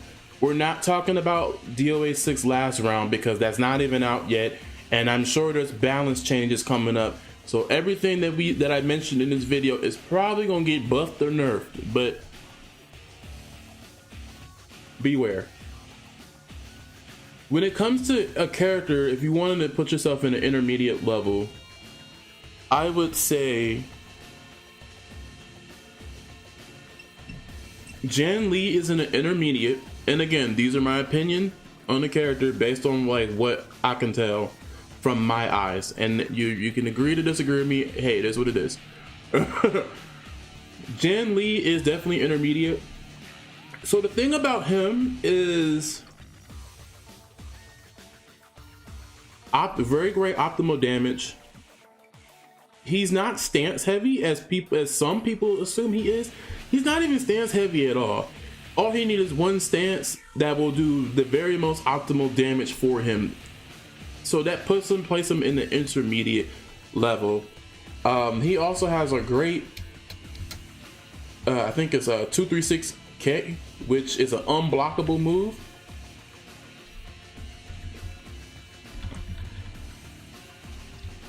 So he's definitely intermediate, for sure. Okay, so my next character is definitely Lei Fang. Now, the only reason why I didn't put her as an advanced character is due to because she has great optimal damage, and she has arguably a lot of expert counter hit holds in the game. But she's definitely intermediate once you get to understand. She's intermediate once you fully understand the whole four-way hold system. Once you learn that and you're content with that, and if you can counter your opponents with those, she's definitely that character for you. So she's definitely in the intermediate level.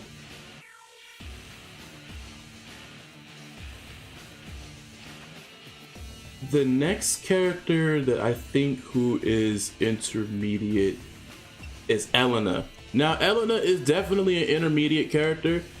The one thing you would have to remember and to you to understand is she has great throw game. Not the best throw game. Not so great with holds either. But the thing is, when it comes to her strikes, that's where she shines at. She has a lot of good strings that transitions her into the Bakuho stance, which a lot of Elena players do use Bakuho stance. I said Bakuho. Either way, it don't matter. The stance where she goes under is super evasive, and she's really great in that department when it comes to evading certain highs and mids. She has great 50-50 mix-up situations. So if you like a stance character that does stances and able to evade highs and mids in a way, she's one of the characters that places her in the intermediate department. Another character I would say that's definitely an intermediate is Tina. So I'm gonna do this in groups. So Tina is definitely intermediate if you want to learn her mobility, and when it comes to the power department and throw game, she's definitely like one of the best characters in the game. She's actually super duper top tier in this game when it comes to grabs, and also due to because her mobility, and she has a lot of air throws in the game than almost everybody. So she's definitely in that department.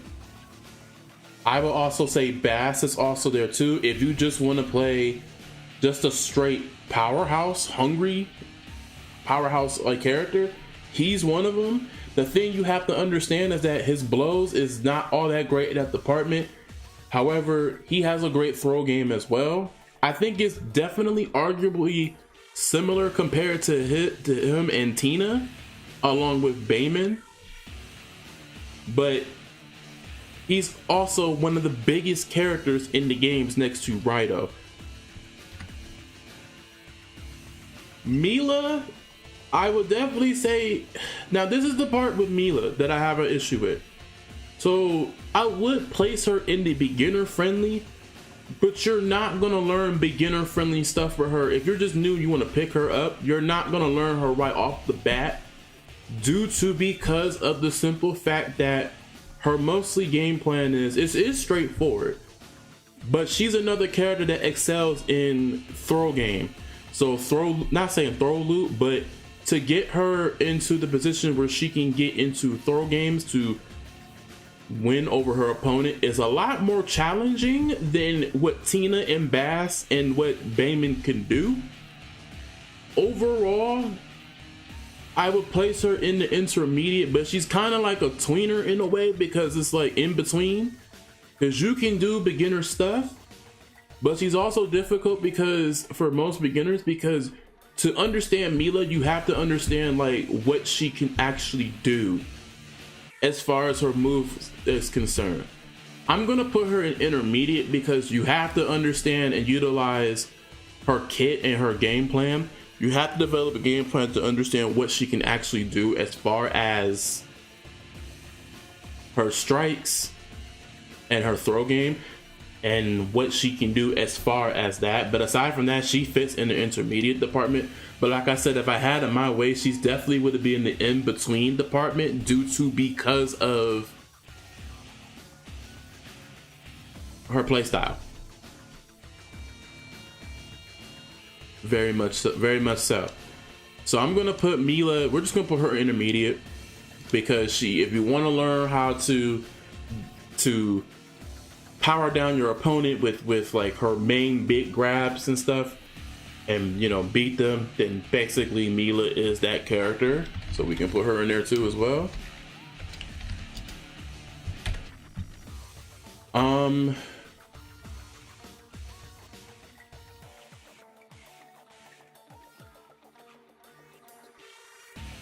Ayane, I would say, I should have did this by the list, but we're just gonna go by the list in a row.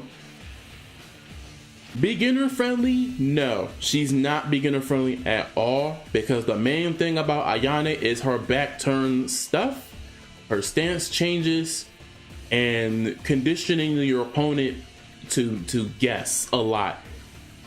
Back turn is the name of the game for Ayane. You probably wouldn't learn that much in the beginning states until you actually learn her mobility and to learn her game plan, which is mostly she has to be in back turn to get the most optimal damage that she can get. So overall, Ayane will be in an intermediate, because in order to play her, you must understand and learn her stances, and also to learn her back turn, because that's literally what she does. She is the queen of BT moves, for sure. Zac. If I were to put Zac in this position, I would have to say Zac will definitely be intermediate because he has great blow strikes. His speed is really great. He has great transitional stance moves. You can actually learn a lot from playing Zac. But Zac, I don't think he is a beginner friendly character. He do got some strings that are really mash heavy. Very, very mash heavy, which is not a problem. But if you want to learn him like fully and his full potential, this is where he gets real difficult in that aspect. I would definitely say I would put him in the intermediate department in my personal. Bayman, we're gonna put Bayman in there as well. Again, he fits in that category. If you want to condition your opponent to have them guess and then get like damaged by ground throws, he fits in that category with Tina, Bass, Mila. Bayman has a throw game. He's intermediate, because if you want to learn how to play a character, you're gonna have to learn how to play Bayman. That's as in a throw game aspect. But he's really, really strong when it comes to holds, so that makes him stronger in a way. But he's definitely intermediate, because again, you have to learn how to master the holds and try not to guess. If you're good at guessing, then this is where he shines the most. We talked about these two. Rig. So I'm gonna be honest. I would place him.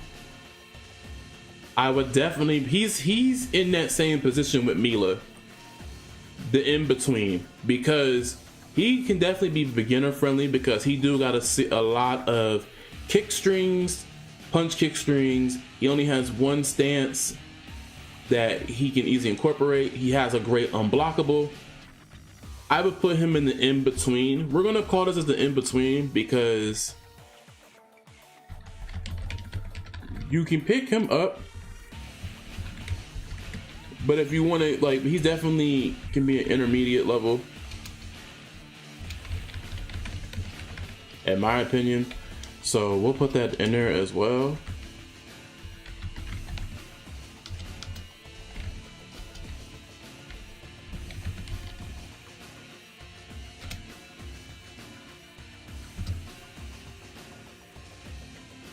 Christy, so she is really, again, she's another, in my opinion, she's definitely intermediate for sure. but she can definitely become a beginner friendly character. But she's intermediate for sure. The reason why I say like this, that she's intermediate, is due to because just like Elena, she too can be evasive in most of her strings and attacks. She has an evasive stance that she can use. She's really strike heavy. She doesn't have a lot of holds and throws, but her speed and strikes makes her strong and makes her like a tough standout. In my opinion, like Osnick also says, is due to because the thing is because more or less, if I can remember what he just said, because when it comes to defense, because she's all strikes offensive heavy, because she's offensive heavy, defense, this is where her defense really lacks in that department. So if you can get down with being offensive and being evasive, then she's definitely going into the intermediate departments. All right, Hayabusa. All right, he's in advance. He's an advanced character. I'm not gonna sugarcoat that shit for you. He is in the advanced department. He's arguably he's definitely one of the fastest grapplers in the game. And you're probably wondering, how is he a grappler and he's a ninja? Well, we talked about this yesterday, okay? He has one of the fastest throws in the game. He may not have as many strikes in the department, but he's fast as hell when it comes to grabbing. Like iconic Izuna drop, the holds leads in, his holds leads into the Izuna drop. He has great stance changes and whatnot. He is definitely advanced for sure. We're gonna put my man up there because he deserved that top spot. Hayate. Now Hayate, this is where it's interesting.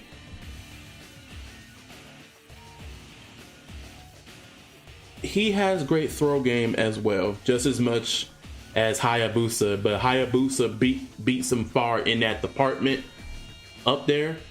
Hayabusa got great mix-ups, great strings. If you want to learn Hayate, the one person that I can recommend you to learn Hayate, and that is Emery Reigns. Check his shit out. Hayate is really, really good, but he's not beginner friendly at all. I would place him in the advanced department because he also has like, but I can't put him in that department. I could put him in that department, but I think he's in the in-between. I will definitely put him in an advanced. For sure. We'll put him in advance. Okay, we talked about Marie Rose. She is beginner friendly. Let's talk about Honk. So Honika. Okay, Honika is not, she's definitely intermediate. So the main thing about her, she is also a grappler as well. But the thing is, you have to utilize her kit. Now her moves are definitely unorthodox, and she's really strong with strikes.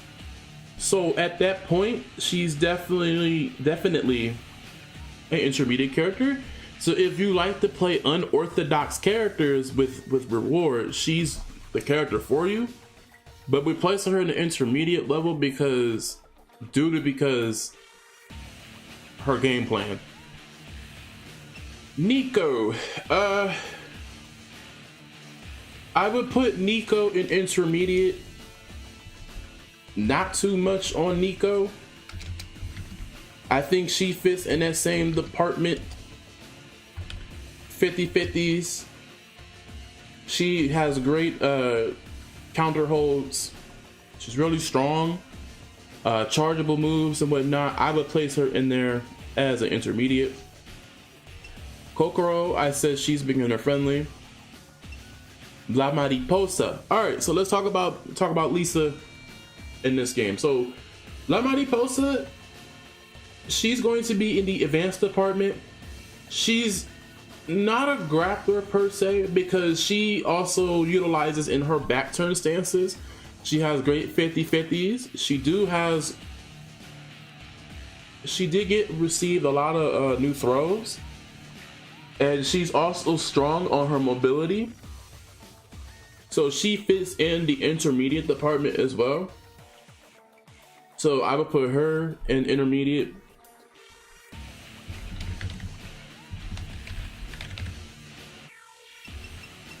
Brad, I'm gonna put him as advanced. The reason why you have to he's an unorthodox character to the max. You have to understand this character's game plan and also utilize his stances to get the most optimal damage. And he's not really beginner friendly at all. Also due to his movement as well, in my opinion. Elliot is another one. This is the new and improved Elliot.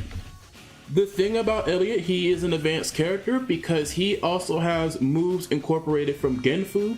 Genfu is not in this game. He has strings that can utilize into Genfu's his idle stance, which is the bear stance. He's super duper difficult to learn, so he's definitely fit in that department. All right. Rido. So Rido is is definitely a big character, but he's super duper fast. I would place him in the intermediate level, but I would also place him in the advanced level. But I would definitely put him in intermediate due to because his kit is really strong when it comes in the power department, and not too much on him either. So like I would put him in intermediate for sure.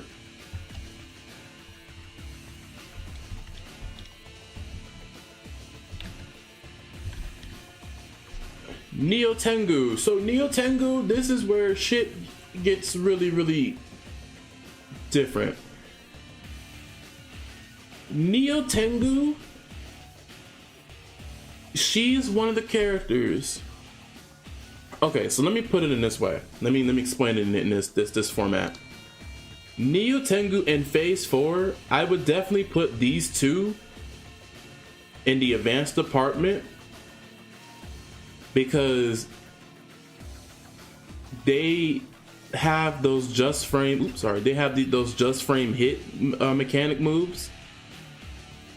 Neo Tengu, she's more like a stylish character. So if you want to style on your opponent with like these great air combos, she's definitely tough.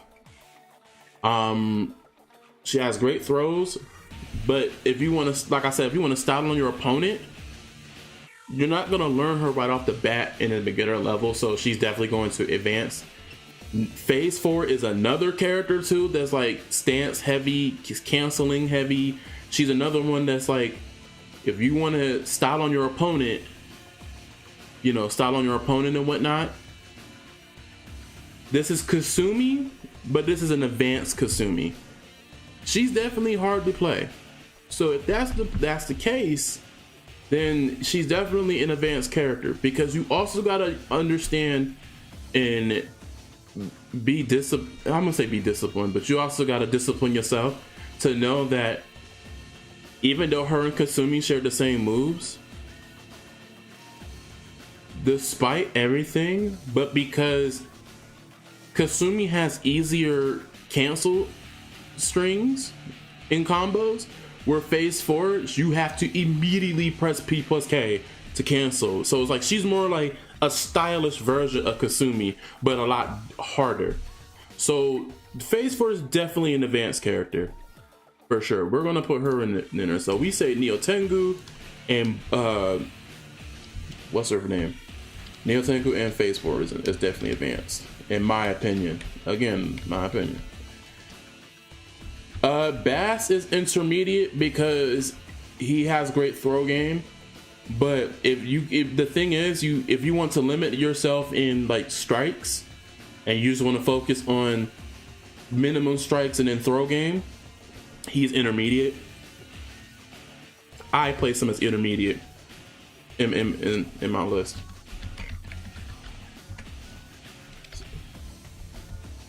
We're almost done, y'all. We're almost done with this list. All right, cool. Just hang tight, Diva. I am going over like my opinion on as far as like in a beginner, intermediate, and advanced level. Okay, so I want to make this perfectly clear. So in this game, in DOA 6 Vanilla, Mai and Cooler are in this game. But as where it stands for DOA 6 last round, they will not be in it. So I don't want to necessarily place them into this type of territory, because if you try to learn this character, you're only going to learn this character in this game. I'm just being honest. You're not going to learn this character in last round when it comes out. They're not going to be in it. So for this sake, I can do that for you guys in this video, not video, in this stream.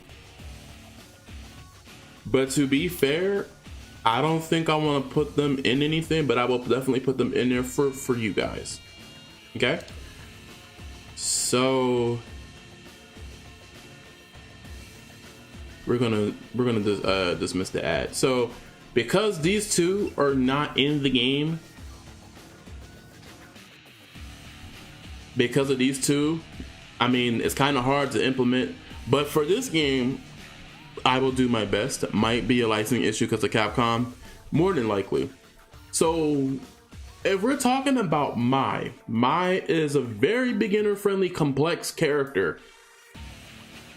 She has a lot of her moves, not the main 3 moves. If you're familiar with Mai from DOA 5, you could definitely pick her up. She got new move setups too as well. I would definitely say she's hella beginner-friendly because what she can do. She obviously has like her special moves. She has the fan throw. She has the Riembu. She also has the Hisa Shinobi Bachi. She has all that shit. So Mai is Mai. Is she in her own territory, right? I'm placing her in beginner friendly because you can play Mai in the beginner friendly level. Our combos are also great as well, so we can also put that in there. Now, I have Kula on PC, but I'm gonna tell you, be real honest, so I'm gonna put her in beginner friendly as well, because Kula got cheap shit anyway, so there's nothing to talk about that part. Kula is beginner friendly as well because she got cheap shit, and her King of Fighter moves also too incorporate. All right, we're down at the bottom 3. Momoji, everybody's favorite Ninja Gaiden Shrine maiden. So I would say, because she has some moves that incorporate just as much as Hayabusa, but if you just want it to be a bit simpler, I would place Momiji as an intermediate level, because she has a great 6-6 throw. She can do the Izuna drop, the air Izuna drop, which is her 2-3-6 P plus K, punch into 8-2 throw. She has that. She has her own kit. She has a couple back turn moves as well in her favor. So I would place her into intermediate level. So if you want to play a different version of Hayabusa without the, without the rewards, then Momiji is definitely one of those characters for you. That's in an intermediate level. Rachel. So Rachel, this is the hard part. Rachel's moves are straightforward. She has a great air throw. She has a great restand option. I'm gonna place her as beginner friendly because she has a lot of great knockback moves. She has a great air throw that will be another combo ender. She also has a great down attack that will restand your opponent.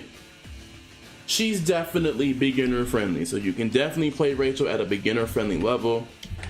She do have some couple moves that you can, definitely incorporate as well that are brand new. She has a half circle back charge throw move that she has. So she's definitely beginner friendly in my opinion, for sure. And last but certainly not least, Tamaki. Tamaki will be placed in the advanced department. The reason why I said she'll be in the advanced department is because you may think she's a simple character. She is not. She excels very well in her defensive strategy, just like Kokoro, and she's defensive as character. She's really hard to master in a way. She has great, you can learn great throw, like air throws for her. Her lows are kind of iffy. She also is really strong on holds.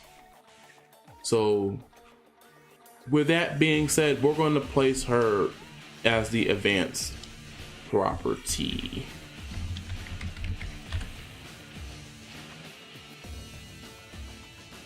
So, and that is my personal list on who's beginner friendly, who is intermediate level, and who is the advanced level within this cast of characters in the roster. And yeah. Oh shit. Almost dropped my mic.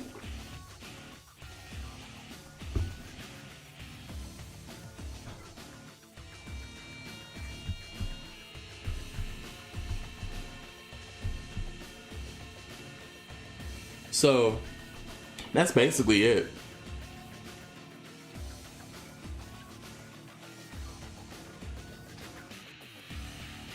Of all the characters in the game. So if you're interested in wanting to play this game, want to know what DOA 6 is all about, like I said, great tutorial system on the break hold system, fuzzy garden, etc., etc.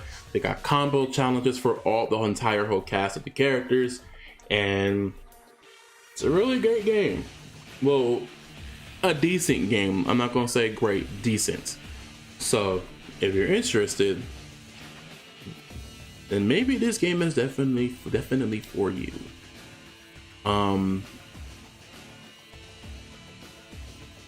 Yeah.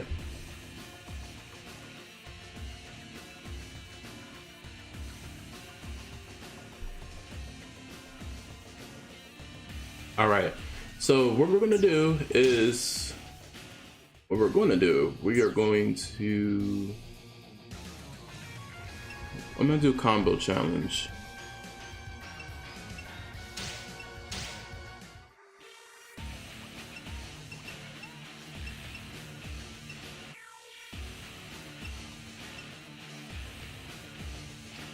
Let's see.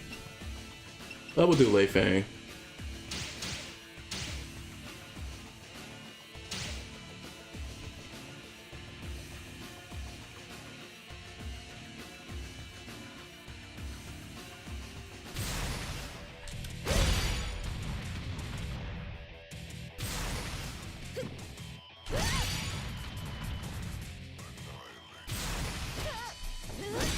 Oh, that's a new move. That's 214. I gotta remember that. Oh, that's a follow-up? I didn't know that.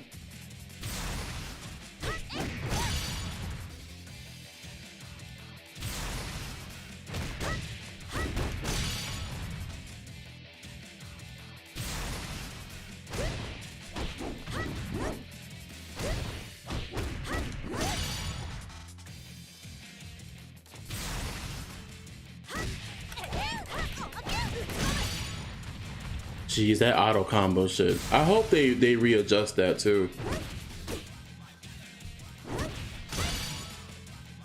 I'm gonna start using that more often then. So she has parry attacks.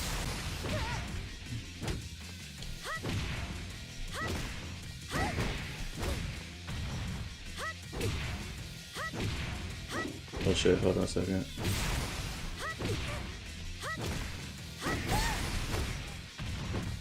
Oh, okay, that makes sense. I thought it was another move that I thought of.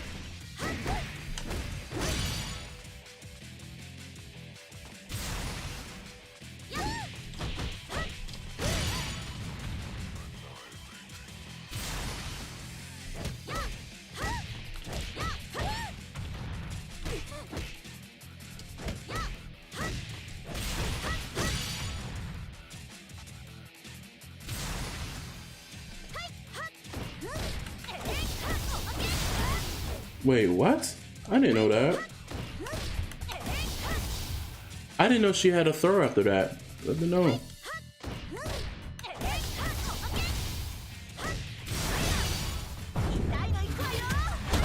That's definitely going into the intermediate and advanced stuff. So I'm not gonna put that in the video.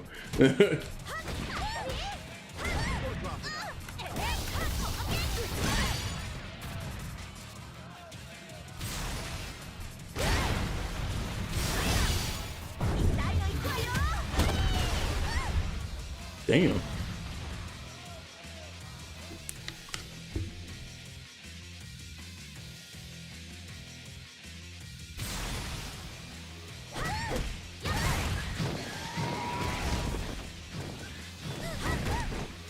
Oh, I did that too fast.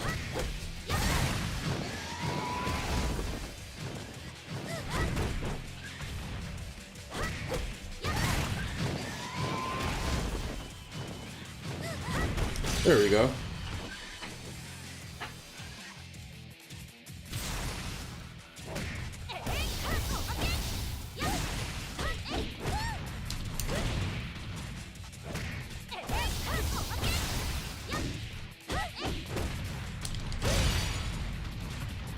Some of the close hit moves you have to like dash in to do.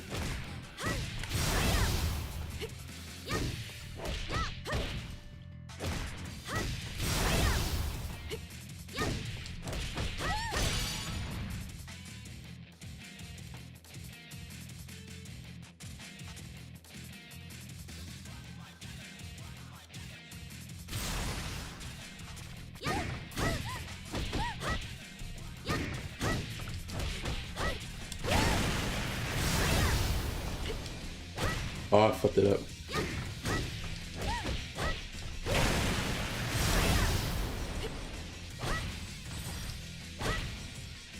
Oh, okay. I have to like secretly wave dash, just frame that.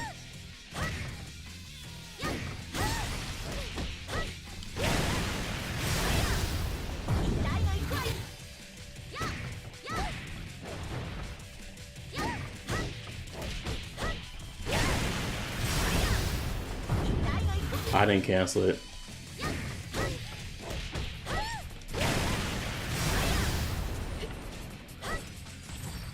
So is it this?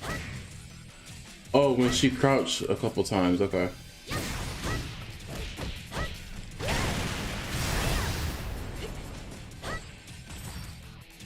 I gotta do that quickly then.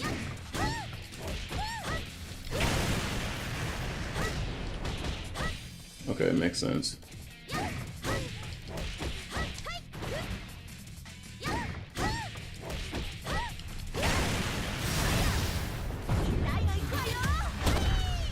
Jeez.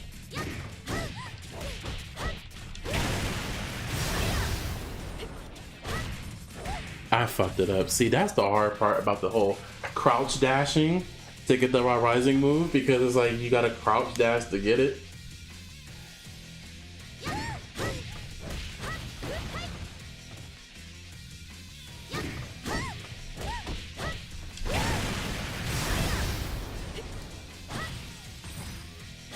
Okay.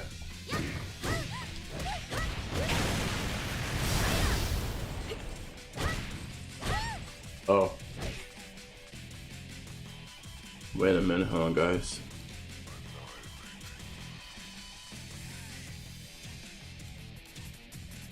I'm gonna let them know I'm ready. I'm gonna try to get some couple matches in before we end the stream. So we're gonna do that. But yeah, I just have to let my homie know I am ready.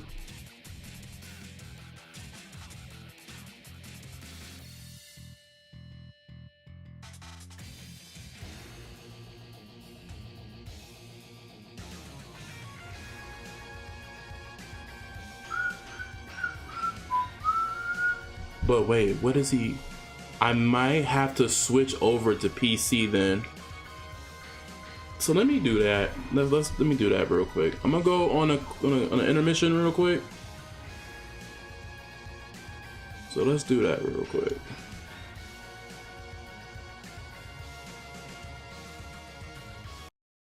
All right, I'll be right back. I know it says Hosanka, mind your business.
All right, hold on 1 second, you guys, because what the checking to see if, oh, well, that explains it. I didn't log in. I didn't log in, that's why.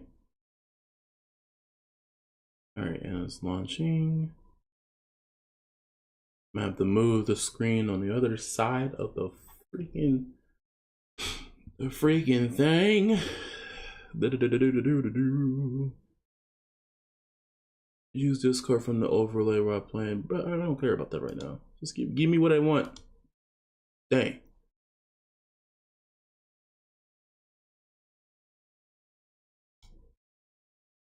Shit, that might be the way for real. I might have to stream this shit on there.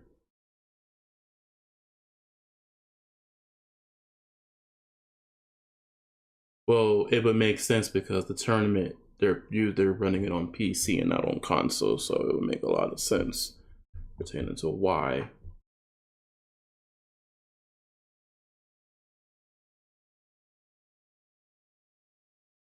It would make a lot of sense. Damn, that shit loud as fuck. Hold on. Shit loud as hell. Turn down a little bit or blow out my eardrums.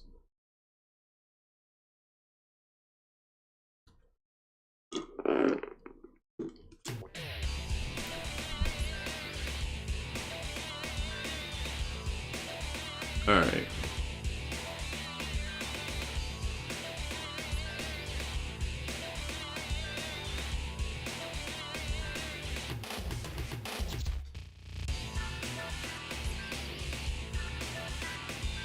Let me make sure this is.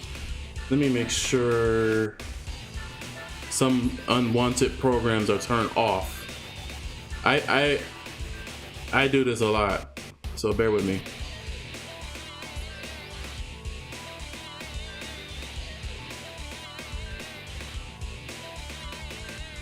Actually, it probably would be wise just to have it up, right? All right, so where is...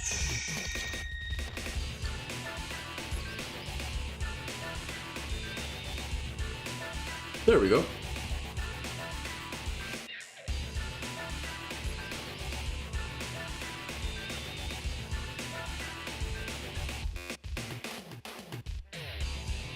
Now I got some costumes on here. So now I just await until I get the okay to join and participate. But before we do that, let me fix some graphics on this game, because this game be graphic heavy for some damn reason. Okay. Display screen. Oh.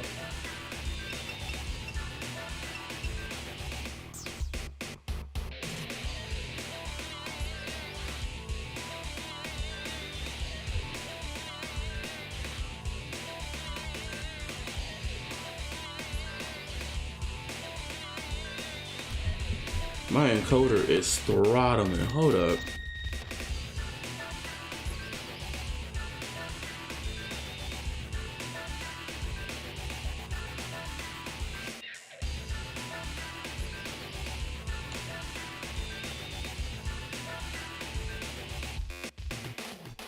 Aha, see? I knew what it was. That shit was open. Parsec, why are you even open? Get out of here.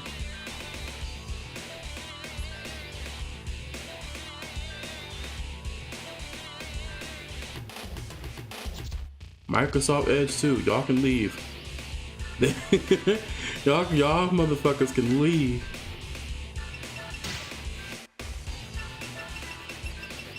I'm gonna turn it down a little bit. Can't I move this to the other monitor, please?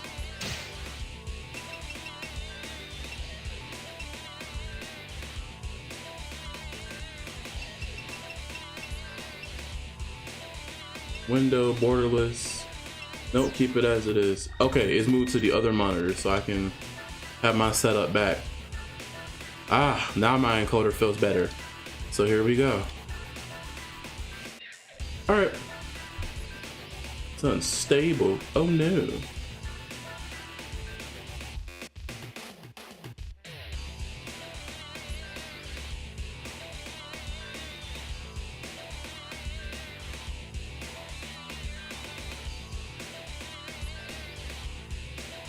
Alright, we're good.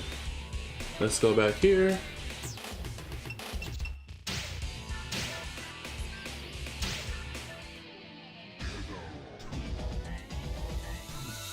Gonna practice a little bit before we jump on. Actually, no. We can just go in full throttle. I think I know what I need to do.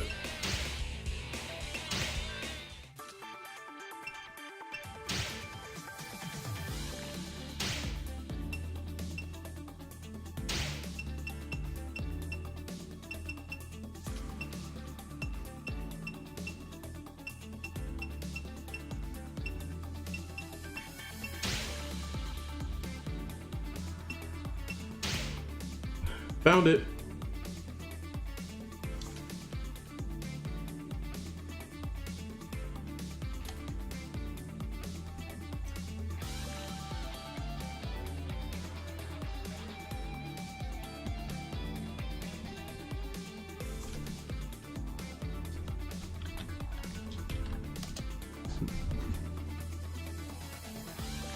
Oh, not that voice thing.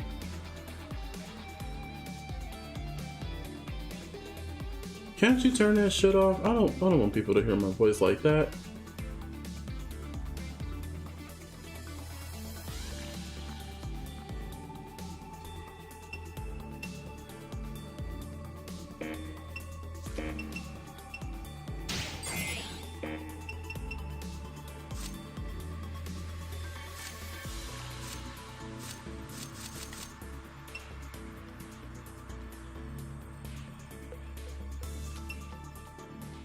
Mm-mm.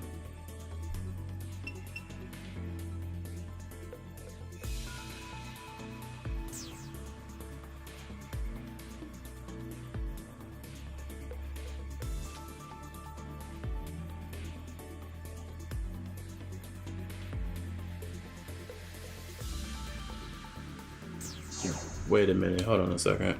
I really don't like the fact that the voice chat thing automatically turns on. That has to be the most stupidest thing I really encountered. That shit should be turned off.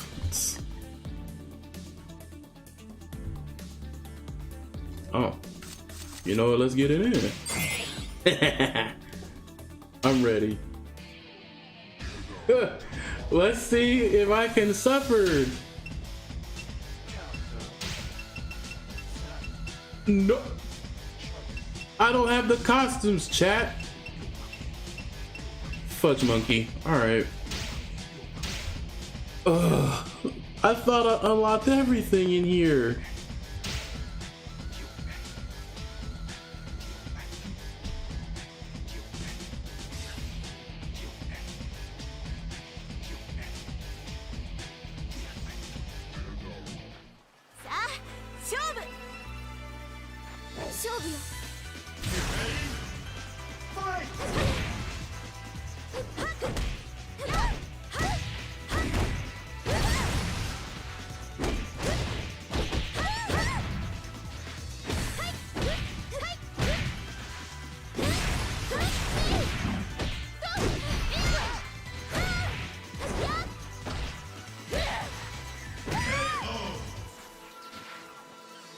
Get ready, fight!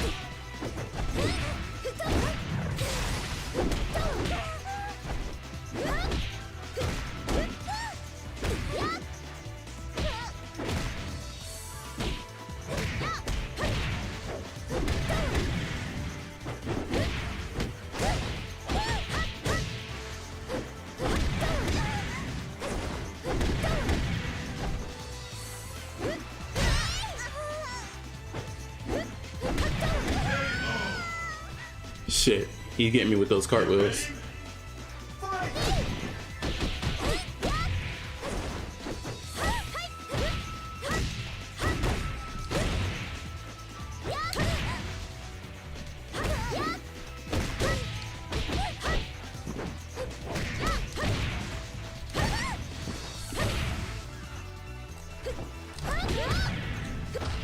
Oh, nice grab.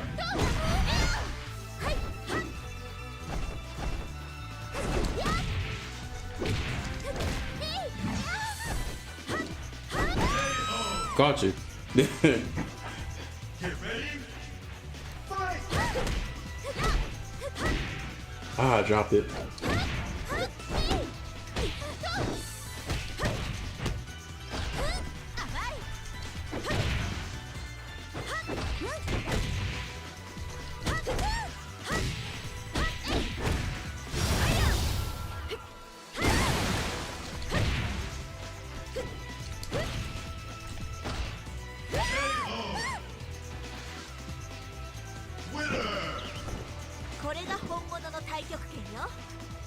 I'm sorry, Diva.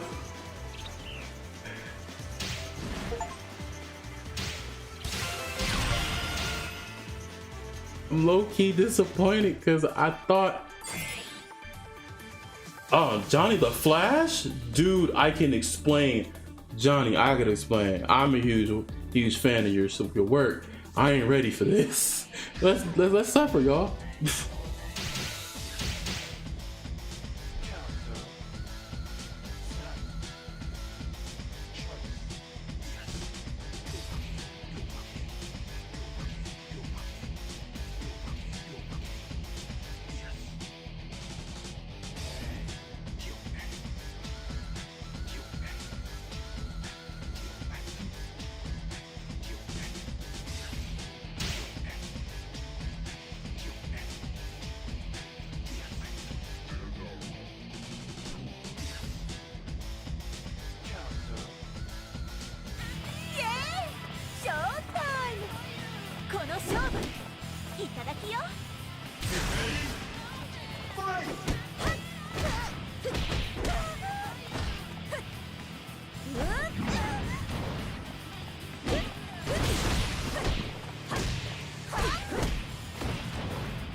Get ready, fight!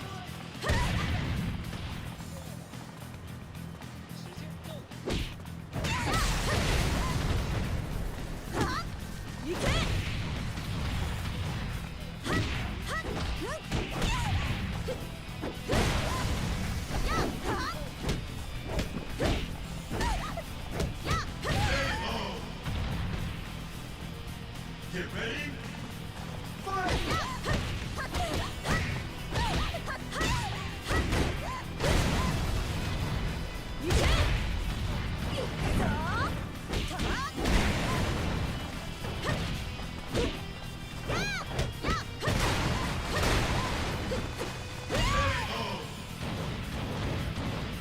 Get ready. Fight!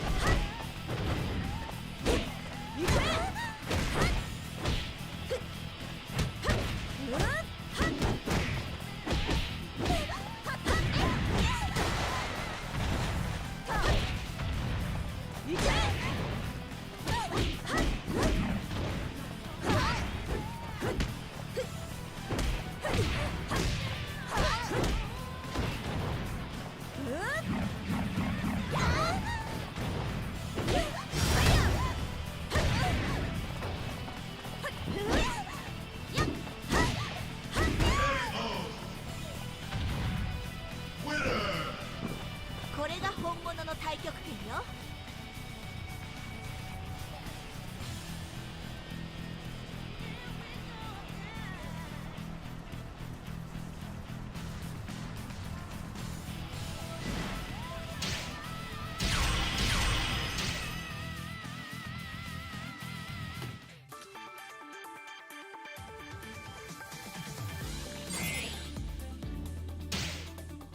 Johnny, I want you to know, like I said, I'm a huge fan of your content, brother. I'ma definitely try to join in one of your tournaments eventually. But man, I'm nervous as hell. Whew. That sure took the hairline out of my forehead. Crazy.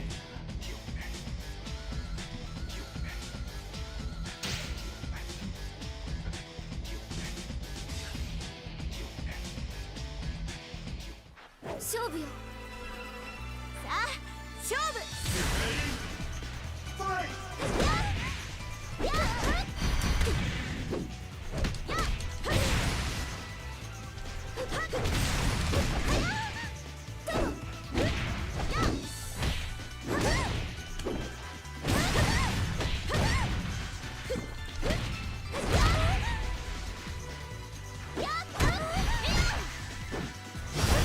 Oh, nice.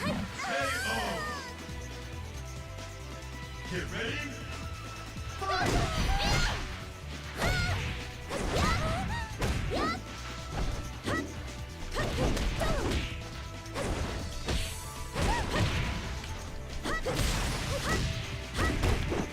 Oh shit.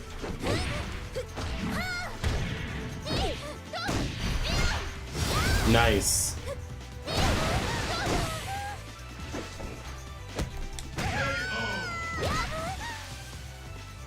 Get ready. Fight!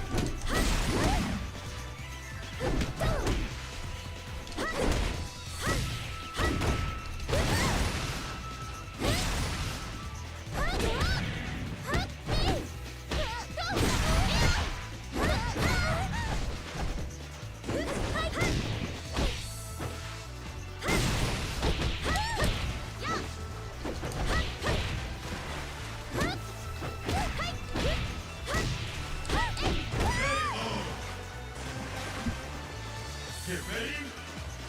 Fight!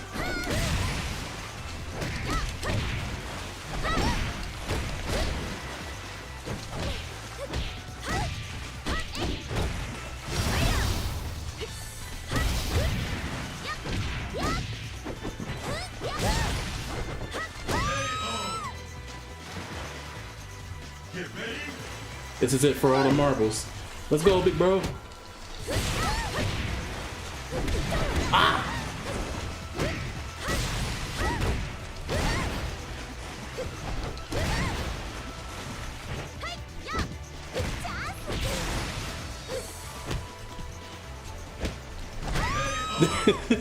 Nice try. 正義は勝つなんちゃって。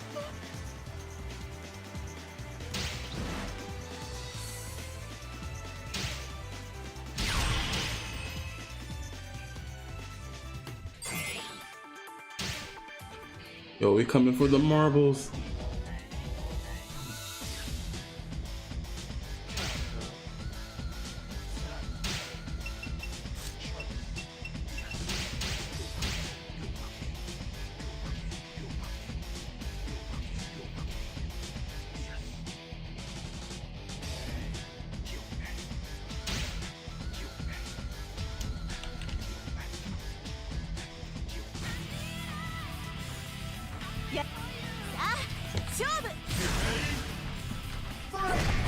Oh, nice. Oh!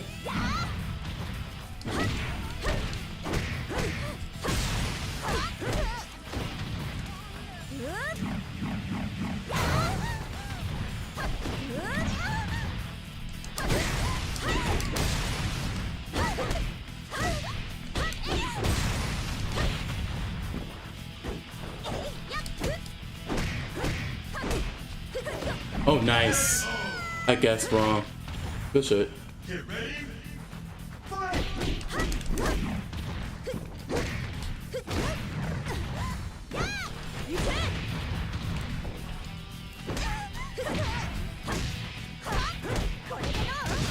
Oh, nice.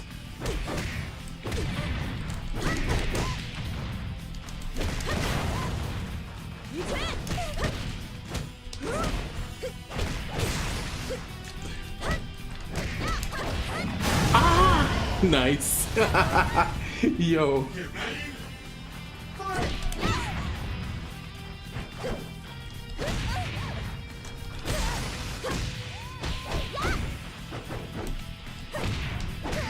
I can't guess like that. I'm getting punished for that.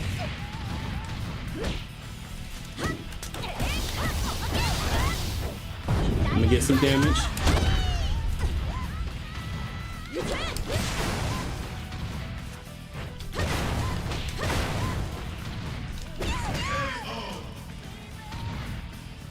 Get ready.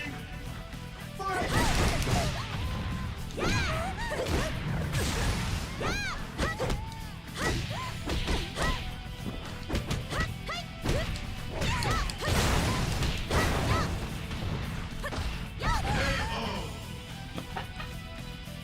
Get ready. Fight. Oh! No, get off me.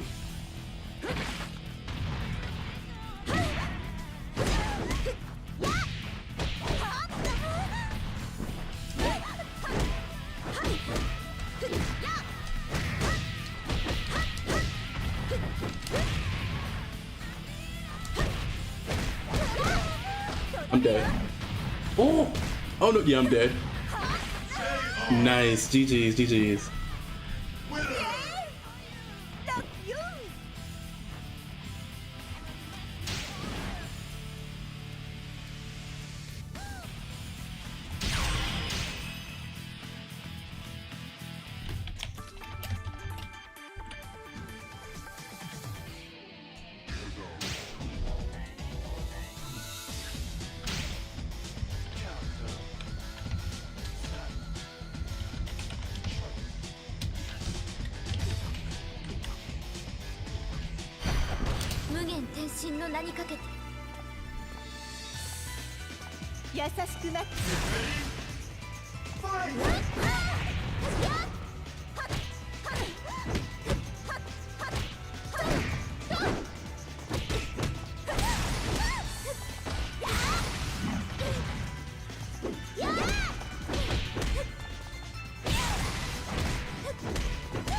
Get ready.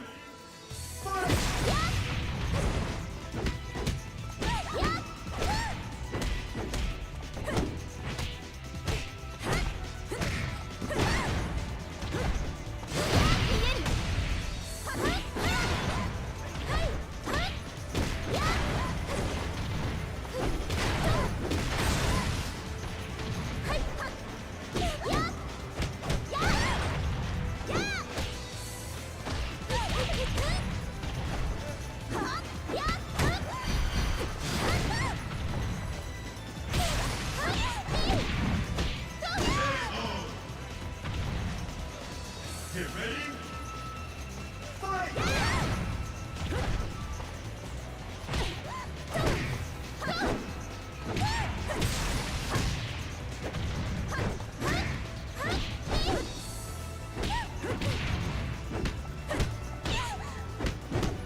Okay. That works.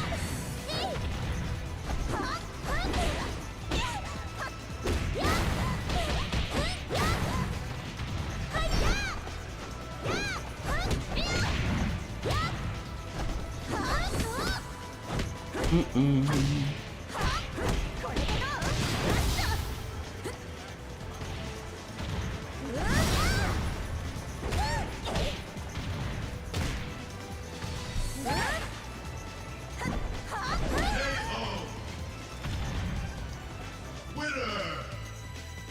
あなたに私は倒せない。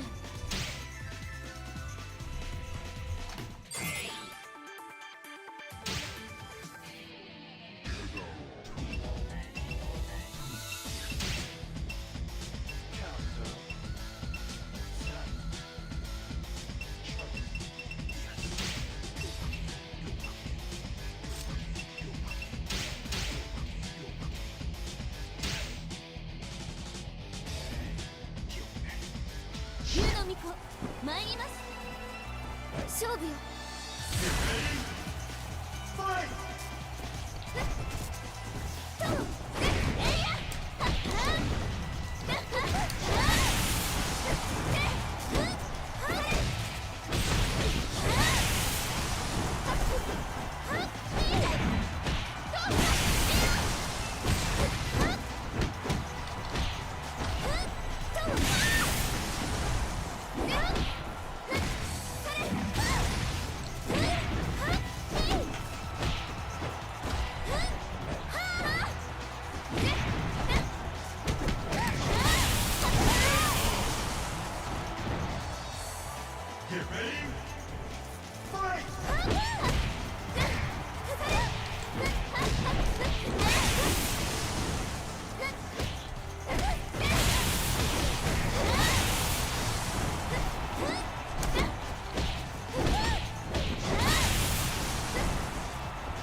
Nice.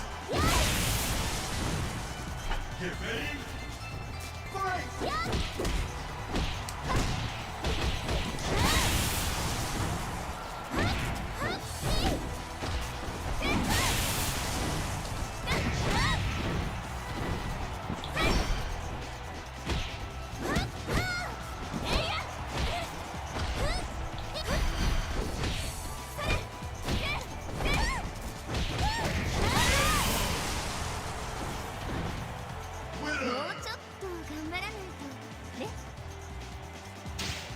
Y'all in here cooking.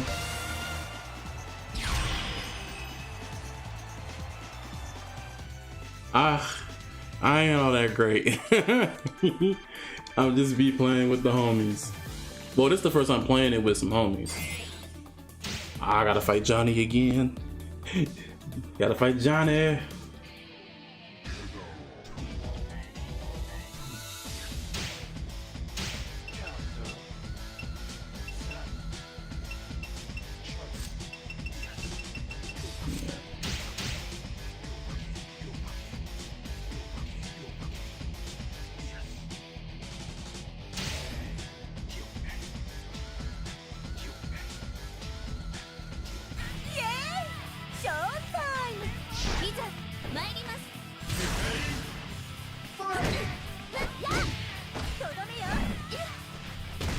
Oh, nice.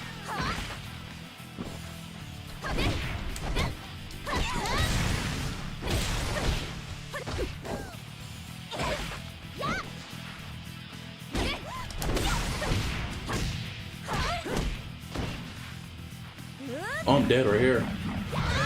Yeah, I'm dead over here. Get ready. Fight!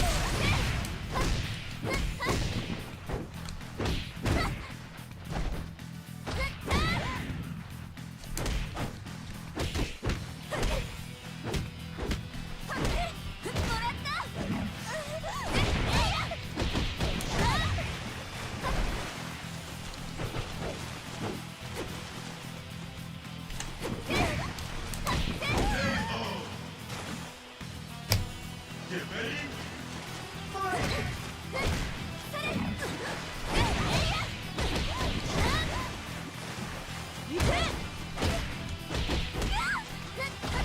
Oh, nice. Oh, that's gonna hurt. Yep.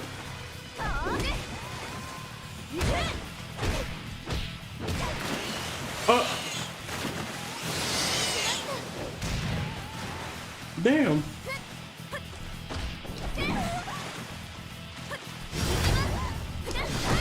Nice. Get ready. Fight!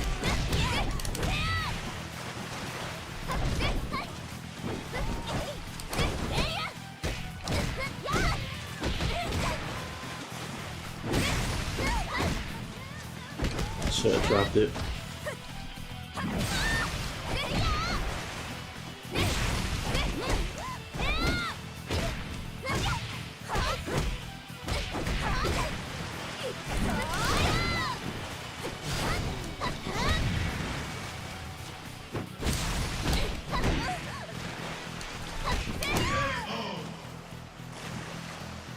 Get ready.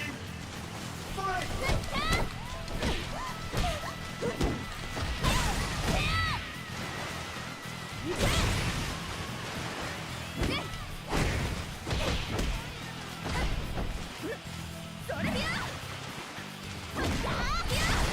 Shit, nice hold.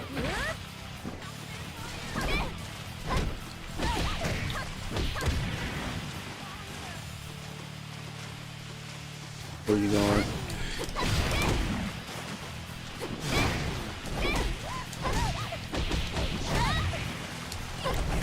Oh, so close. Nice.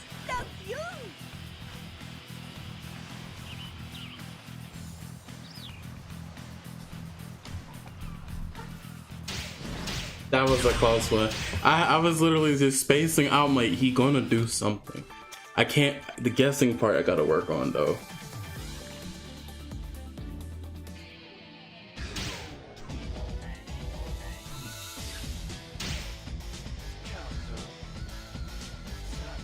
Yeah, I be trying, chat. I be trying, bro. I be trying.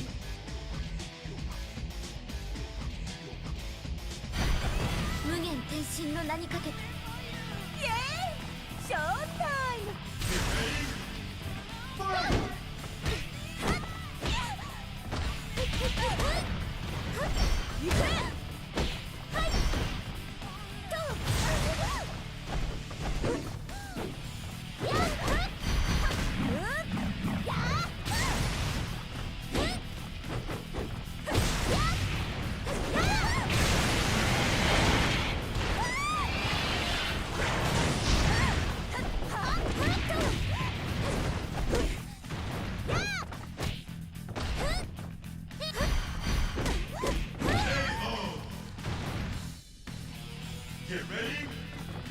Fight!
Get ready. Fight!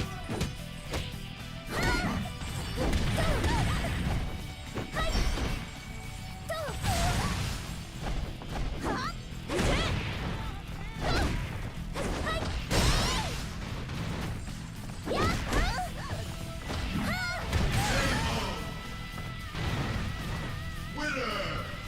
私は戦う。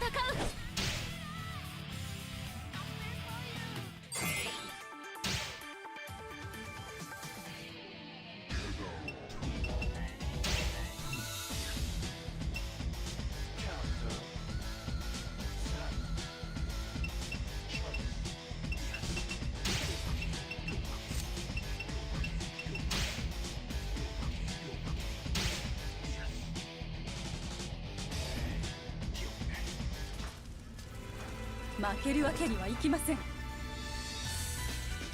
勝負よ。 Fight!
先ほどの勢いはどうしたのかしら。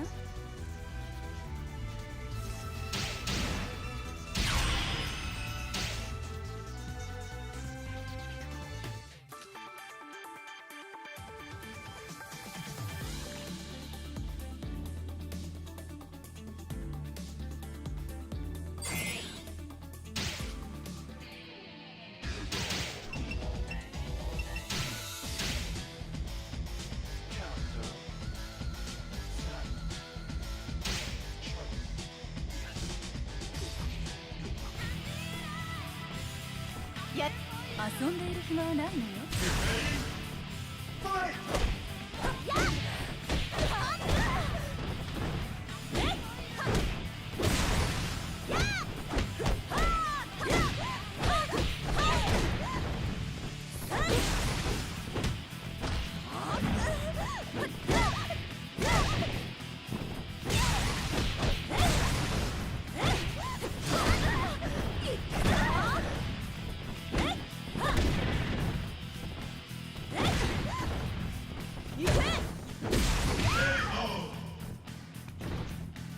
Get ready. Fight!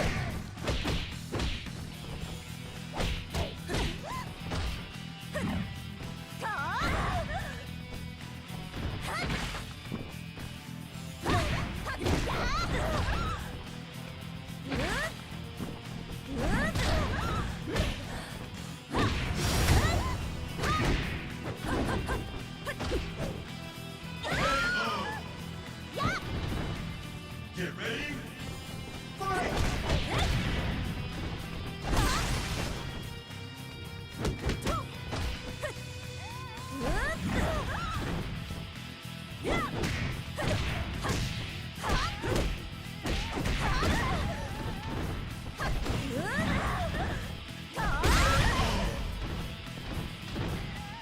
Winner!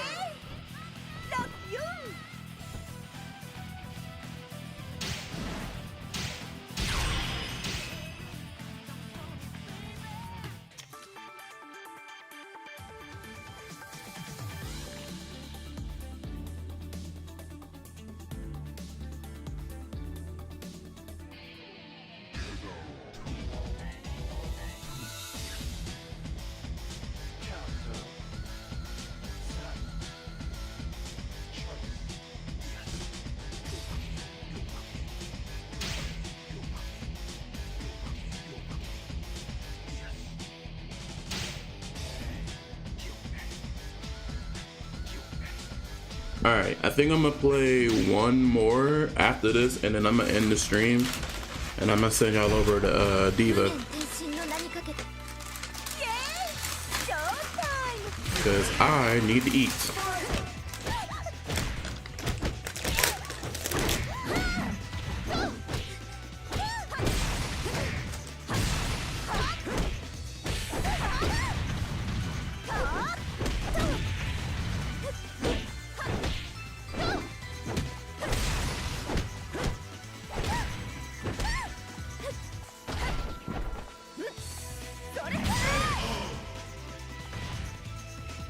Get ready.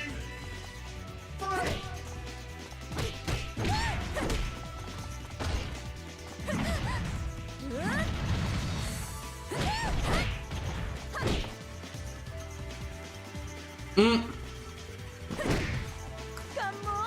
What happened?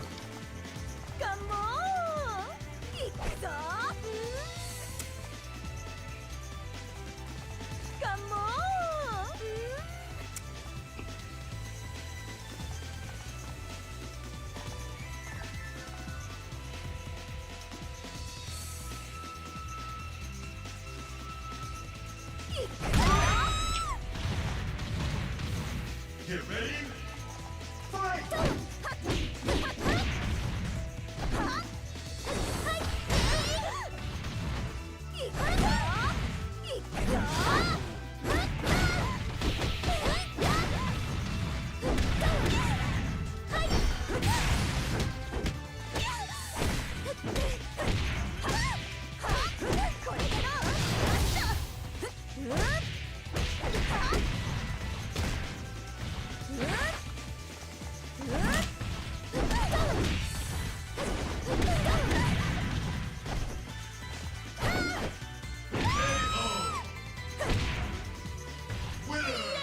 Okay, Diva said he's done after this, so I'm not gonna send y'all over to him.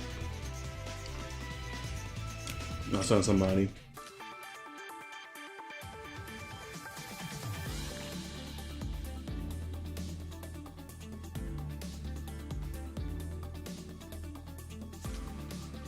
Actually, you know what?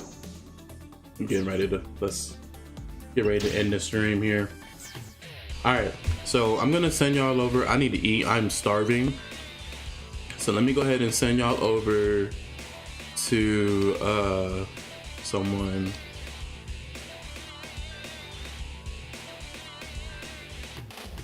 I would love to play more, but I'm hungry.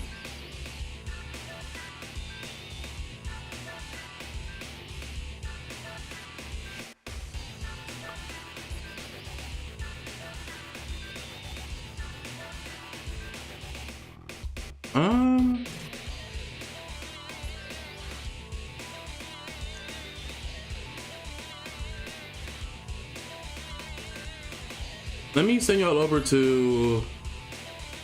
Y'all want more Dead or Alive action? I got you. Let me send you over to Irvad. Actually, no.